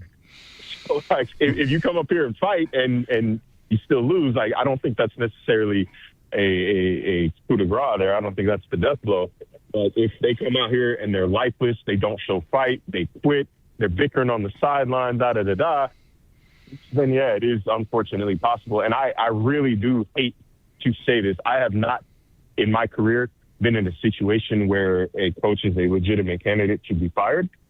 I don't like saying this. I like Mike McDaniel as a person. I respect Mike McDaniel. But from just a business and football standpoint, it's been a steady decline now for the past full calendar year. If it matters, the Week 4 game is also in prime time at home against the Jets. Yeah. So all the eyeballs will be on that one too with Marcel Louis-Jacques. Well, if I may, I want to probe a little bit about the process. I see McDaniel from afar. I've been a fan too. But, man, the vibes are pretty sad right now. Like he is coming up with, I don't know, non-answers isn't new for a coach, but he sounds a little bit, in the weeds at these press conferences. And listening to Tua today talk about Josh Allen for what it's worth, appreciate the honesty. He's like, yeah, he's twice the runner I am and can throw it farther, to boil it down. So I don't know, Marcel. Like, it feels like the Dolphins may know their fate. That's how they sound. It doesn't sound great, although I think that from my perspective, like he's self-aware. He's more self-aware than I think he gets credit for.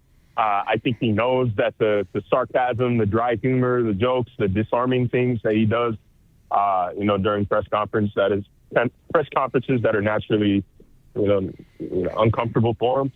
That's not really going to fly in this situation. So like there's been maybe 1 or 2 jokes where I could tell he just like simply couldn't help himself. Like the fruit was hanging too low that he had to take it. But like it's been a very serious demeanor for him over the past couple of weeks. And I think something that I don't know how much it's been publicized to the point where I don't know if y'all are noticing it up here, but something that I'm noticing down in Miami is his willingness to call out his team captains. And I have a story that's more or less detailing this coming out tomorrow.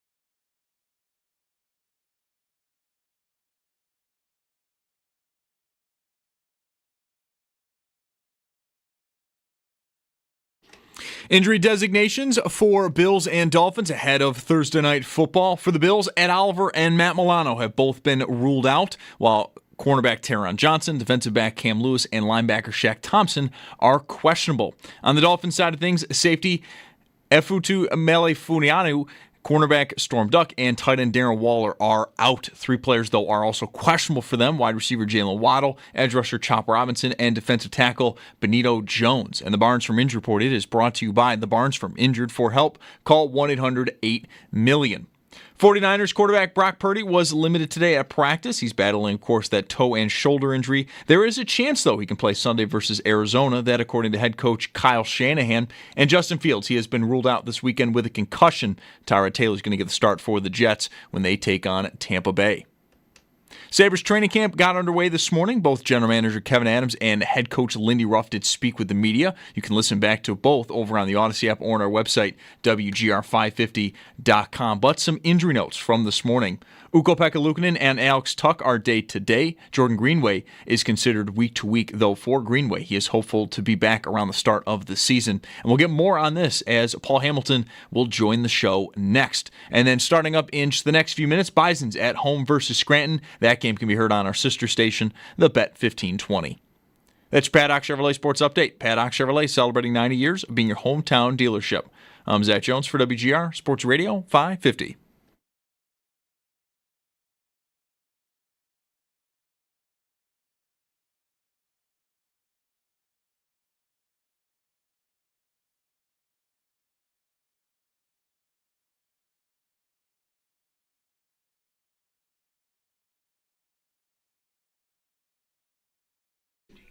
It's been well established. It's been repeated many, many times, countless times. Do not ask Paul if the Sabres are going to win tonight. Paul, are the Bisons going to win tonight, though? They're in tough against the Yankees farm team here. They basically have a major league bullpen, and they're in first place. So the Bisons are 2-11 against Scranton Wilkes-Barre, but sure, you never know. Santander is in left field today. He's been DHing in his rehab assignment here with the Buffalo Bisons, but he's getting his first opportunity to start in left field as I see him jog out there right now. Blue Jays and Yankees affiliates. Blue Jays are lucky this year, sorry to say, that the AAA results will not be factored into the Major League results, as the Bisons have had a tough year. But the Blue Jays, Yankees, Red Sox playoff future is very exciting, I think. I mean, they're not the only teams, but we could get a couple, matchups between those teams. And, I watch enough of the Yankees. They get hot. And then when they're hot, they're like the best team in Major League Baseball. And then all of a sudden they become one of the worst teams in Major League Baseball for a while. They are very, very inconsistent in what they do, especially out in the bullpen. So it just depends which mode they're in once the playoff starts. The Scranton bullpen's over here waving frantically at the Yankee plane. Hi, need help? Take me to the playoffs with you. We're in New York. We're available in October. We're literally right now in New York. All right, Paul. Well, we appreciate you fitting us in here with the double duty with you doing this with Pat. We know you enjoy it and are good at it. So good for you. What stood out from today? I'll lead off and tell you, Ruff admitting that he misjudged what to expect from some of his players last year really stood out to me. I thought that was really stark to hear him admit, like, I just thought some guys were going to be better, and they weren't. Yeah, and, well, a lot of things went against Lindy Ruff last year. I mean, he's trying to – it's a new team, new system, new players, and they basically take off and you have to go to Czechia. They had less than a week of training camp, and it wasn't even, well, guys we got to see who can make the team and who can't. It's basically, these are our guys, and we have to do it right now. So it just makes it made it tough on him, and he had to make some judgments on players, and he admitted it. He goes, I was wrong. I was wrong on some of the player evaluations we had, and he said, I have a much better handle now on these players than I had last year when he came in. Ruff, by the way, 65 now, and he's fourth all-time, or he should get to fourth all-time in wins. He's fifth, 14 back of Barry Trotz, who hasn't coached in the league for a few years. Paul Maurice is above him, still going, but Lindy should get to top four probably, mid-season or thereabouts. Injuries already, Paul, day one, but Luukkonen and Greenway, if that's not all of it. Let's start with Luukkonen. What do we know? Tuch also. Tuch is minor. I don't think he'll be at practice tomorrow, but they just said it's going to be a few days. Greenway, apparently, if you remember, he had surgery last year, and he had a setback and had surgery again in July. They're hoping he'll be ready by opening day, but they're not sure. That's what they're shooting for. Luukkonen, it's where he pushes off as a goaltender to get across the crease. Sometimes you push off at the post. That's the only time he feels any discomfort. There isn't like discomfort walking around or standing or anything like that. It's when he pushes off like that. Adams says it's already getting better. He says it's going in the right direction. So Adams described it as this. It's day to day. He said he doesn't think it's going to be a long-term thing. He goes, you never know. But he said they did imaging. The imaging was fine. There's no problem with the imaging at all. So they're encouraged by Luukkonen. But, he did leave the door open that it could maybe get worse or maybe not, get better right away. But they wanted to have themselves covered. So that's why they went out and signed Gorgiev. Gorgiev, yeah. That is a motion. That is a movement that goalies make 1,000 times a day, right? The pushing off the practice games. It's vital. So, hearing that is what's causing him discomfort. Of course, the thing can heal, but man, I'd be worried. I hope they're careful because if he comes back too soon, that seems like a thing that could just kind of linger. So I hope they address it and address it smartly. Yeah, no, absolutely. And I look at it that it could be but it's something that could nag him too, and that's the last thing he needs. Right. He has to be their guy, and to have something nagging at him right off the bat is just not a good sign. Even if he's had a good summer and was coming in with a lot of confidence and maybe improved his game and did some things in the off season, this is just not a good thing to start, especially as you mentioned, this type of an injury, even if it only goes on for a week or a week and a half or a week or two. It's just, you wonder if it's something that's going to nag at him all season off and on. Yeah. I wonder, Paul, if it lingers, into camp, even just for a bit, is there a scenario where the door opens for Levi again? Not to have it given to him like has happened in the past, because we know how that turned out, but for him to earn it, either in practices or in preseason games. Because while I'm fine with him being in Rochester, he is entering into, it's year 4, but year 1 was whatever, a half a dozen games or whatever it was. But 2 and 3, seasons, he's in Rochester largely. I wouldn't mind if he won the job. Is there a scenario where that presents itself to you, or do you think now that they've got Lyon and then now another veteran in Georgiev, that Levi's job is in Rochester until further notice? I think the second one. I don't think they go out and get a goalie if they were thinking that he's close. I think the Laval series told me what I needed to know, that maybe he's not quite ready for the NHL yet. That doesn't mean he won't ever be an NHL goalie. Adams has full belief in Levi. I believe him when he says that. He says there's no question in his mind that Levi will be an NHL goaltender, and he said he's told him that. And he said the thing is, the player through his play will let us know when he's ready. And that's why I think they targeted him for Rochester, because I think they saw the same thing I saw. He's not quite ready, even though he was an all-star last year. In the first series, he was fantastic. Second series was against the top team from the regular season, and it did not go well at all, except for one game. So you never say never. If and the thing is too, it's not like he's going to get game after game. He's going to get maybe one full game and a half game, or 2 full games at the most in preseason. Is that enough to really take the job, so to speak? But I think the fact that they signed a goalie was all we needed to know. Paul, what do we have this camp season for job battles, roster battles? Well, Greenway makes it interesting. Danforth and Doan. Doan, I think a lot of people think there's an upside there. They felt last year it took them about a half year to get used to the NHL and what the NHL is all about. So they felt that the second half of the year he was much better. He's got a really good shot. Right. He's a very good forechecker. He'll be around that net to get those types of goals. There are some people who feel, Ray Ferraro was one of them, that there is a pretty good upside offensively to a guy like Doan. So maybe that's somebody that could all of a sudden catch people's eye and surprise a little bit. And if Greenway's not ready, I would think Doan might get that opportunity to play with Zucker and McLeod, on that line, where I think Greenway right now is ticketed there. But as I look at it, Danforth might wind up on the last energy line. And they like Danforth a lot. He's an agitator. He's always in the middle of stuff, too. And Doan might get that opportunity to play on a two-way line with McLeod. All right, Paul, you're not an agitator, as I would Real describe quick, you. we're going to wrap up because I know you got to get to your game. But do you have anything to tell us about what's going on with Tuck? Not just the injury, but like the contract thing is still sort of hanging out there. Well, the thing to remember, too, is don't forget McDavid and Eichel also could have contract extensions signed, and they don't. A lot of guys. So it seems it seems like these contract extensions aren't easy.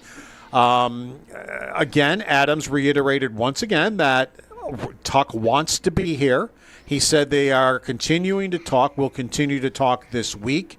He said it has not been a bad negotiation. It's just, they have to find some common ground between the two sides. He goes, would he love to get it done before the season? He goes, sure he would. But he goes, he's not going to put a timetable on it. And he says it gets done when both teams feel that it works for them. Both sides feel that it works for them. So I'm not real worried about it just because, as I said, McDavid, if they can't get something done with him or they can't get something done with Eichel, both, especially in Eichel's case, who wants to stay in Vegas, I'm not extremely worried about it. Now, if we're talking near the trade deadline, well, now you got to make a decision. Right. You either got to trade Tuck and get something for him, or make sure that you're going to be able to sign him. So, but they're a ways away from that. So, to me, right now, it's not a concern. Is it the rising cap? Is there maybe? I think that's what it is. Some of what I've read, Paul, maybe you've seen similar. Yeah, I mean, the landscape is so uncertain that guys are, there's a lot of talk that McDavid might just, I read Pierre LeBrun today, 2, 3, 4 years even. They're not going to max anymore because they're expecting the cap to change so dramatically that guys don't want to commit and get locked in when salaries are going to go through the roof. So we'll let you go, Paul. We'll continue from here. But the thing is with Tuck also, to finish up on him, if he only goes 4 years, that takes him to 34. What kind of a deal is he going to get at 34? Yeah. So for Alex Tuck, I would think you're looking for 7, 8 years, wouldn't you be? Yeah, it's different situation than those other guys, those big top-level star guys. Yeah, I agree with you. All right, thanks, Paul. No problem, guys. There's our Paul Hamilton. His appearances are brought to you by Equitable Advisors, planning for your futures about more than just money. Let Equitable be your guide. And by Raylax Honda. Raylax, we got this. And now I've read the sponsor and I forgot where I was going to pick up, where I was dismissing Paul about the contract stuff. So anyway, I've left us in a weird spot here. McDavid is 28. Does that seem right? Yeah. Okay. Yeah. I guess he's been around a while. It's 10 years. Yeah. Since that draft. Yeah, I started to say Pierre LeBrun, I read, at The Athletic. He's guessing maybe McDavid 2 years, 3 years, 4. There's everything McDavid has camped and McDavid has said. It feels to me you got to really pay attention. Yes, I want to be here, I want to win here, but it's like what does it look like in 3 years? What's the pipeline like? Are we gonna be able to keep going with me at the top of the pecking order? And maybe that's not a given. It certainly seems like he's not completely sold on it. And you had the reports last week of Kaprizov in Minnesota, who's also on one of these guys looking for a new contract. He's turning down $16 million a year, 8 years, $16 million a year contract. And I took that immediately as there's not a number that he wants to sign for in Minnesota. But I've read some reports that are refuting that. It's just they're just negotiating. So we'll see. I mean, my gut tells me if you don't want to sign for $16 million a year, you don't want to sign with that team. But I could be wrong. We'll see. But that just seems like a bonkers number to walk away from. But that's another guy that's eligible for a contract, is going to be UFA at the end of the year if he doesn't get something done with the team he's on right now. And that's a superstar player. So tense times there for them. I mean, I'm going to sound exactly like somebody that's never made $16 million a year, but what's the difference? Play where you want to play. If you're going to be happy, he doesn't want to play there, so he's not going to, I think. Right. As these salaries over the years continue to escalate, it's diminishing returns. It's still real money. $2-3 million a year difference, say, which is, of course, a lot in real life, but how much do you need? Right, if the total of your contract is $130 million versus 140, right? How much do you need? Like, what's really the difference in terms of like your quality of life, your happiness? Go to where you want to be. That doesn't have to be like winning per se. You'll want to say that it is, but it doesn't have to. It could be weather. It could be palm trees. It could be taxes, or that's money. It could be family. It could be all kinds of different things. Russian guy wants to go to New York City, like where there's more, like whatever. Utah who mountains. Right. I want to hike. Yeah. In fact, I read today Kyle Connor, American player in Winnipeg, also new contract time, and there he wants to be there. And the way this is all from Pierre LeBrun at The Athletic today. He's a guy that loves the outdoors, and Winnipeg presents a style of life that works for him. It's one of the reasons Hellebuck was eager to re-sign there for a long extended period, because he's also hunting, fishing, and not every market. You go to New York City, you're not getting that. So depends what you're looking for and where your comfort zone is. You're getting the South Street Seaport, which I like, right? But I don't think you can fish or hunt there. I don't think so. Not legally, maybe. I don't know. Right? Yeah, you don't want any trouble on that. No front. All right, hockey's back. Hard to play against week to week. Wants to be here. Oh, definitely on the bingo card. Wants to be here. It is Sabre season. Paul's at the ballpark. There's a new World Series betting favorite. Paul's not at a major league game. No. I'm not talking about the International League postseason. Is it the Phillies? It is. They've been so hot. The top three at BetOnline are Phillies, Dodgers, Brewers. So I guess the National League is that's a tier break. Mm-hmm. I mean, San Diego's not far behind L.A. There's the Mets. The Mets. Cubs. They're clinched today. I don't know. It's weird. Like, the AL is seen as much more evenly distributed, I think. Yeah. I don't know about Toronto. I'd love to see it. But every time I look, they are stealing wins. Like, every game they win is in the 9th or in the 11th. Was that last night? I mean, they've had an incredible season for that. I think they're good, but it just doesn't make sense to me, their wins. I mean, they don't have the Yankee run differential, or even close, I think. I'm going to check right now. Toronto's plus 88. Yankees are plus 123. I mean, that's good. Plus 88 is good. Yeah. But Yankees higher, Detroit higher, Boston higher, Texas higher, Phillies, Brewers, Cubs by a ton, Dodgers. So they're like 9th or 10th in run differential. I'm really enjoying it. They've almost got the division locked. 5 with 11 left, I believe. I think that's it. It's a fun team, fun year. Kind of very unexpected, right? What the vibes? I don't know if we talked to our buddy Mike Wilner at the beginning of the baseball season. Maybe we did one time. Yep. And it just sort of felt like, we talked like this about the Bills, or at least we didn't, but we responded to it, like the window's closing talk from like a couple seasons ago now, right? Guys are aging out and all that, and the Bills, all they did was sort of reinvent themselves, and they're still great. The Blue Jays, it felt like that opportunity with those hot young guys that all came through Buffalo was sort of, and this year just sort of happened, which is awesome. Those are the best years.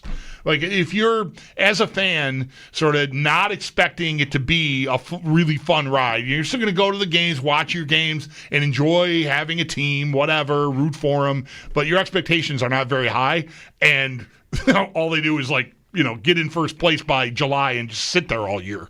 That's pretty great. And it's a lot of, as it would normally be with a team like that, it's a lot of guys that are their own guys, Mm-hmm.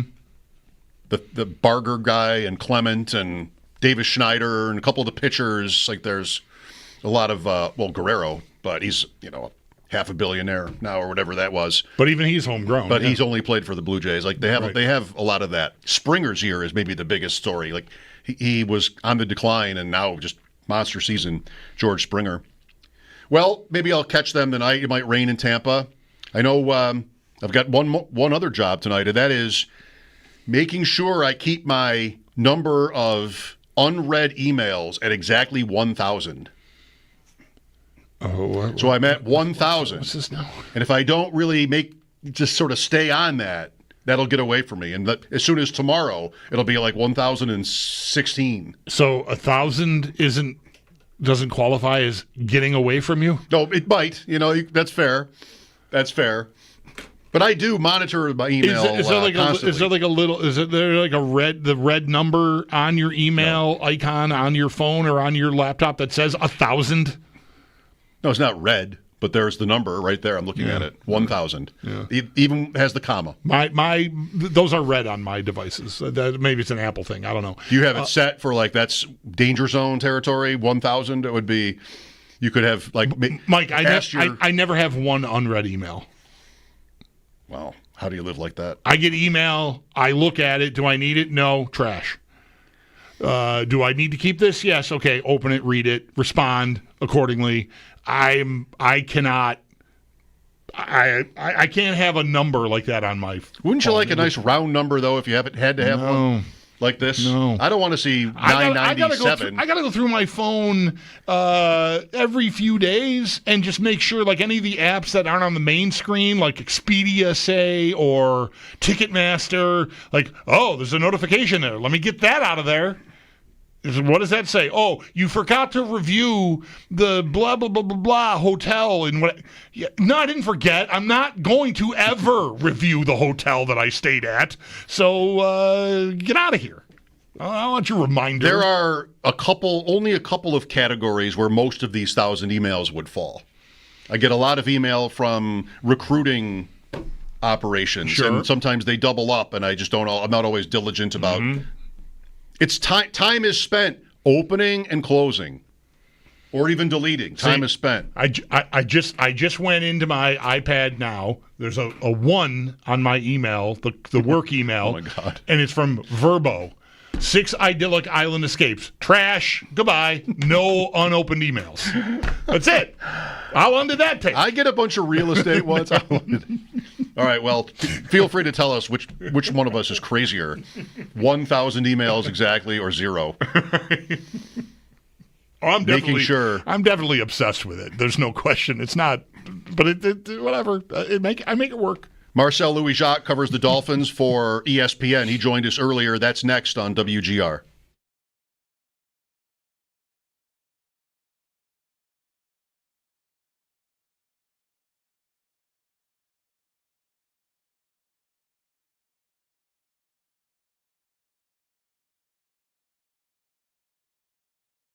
Bulldog here for Dan.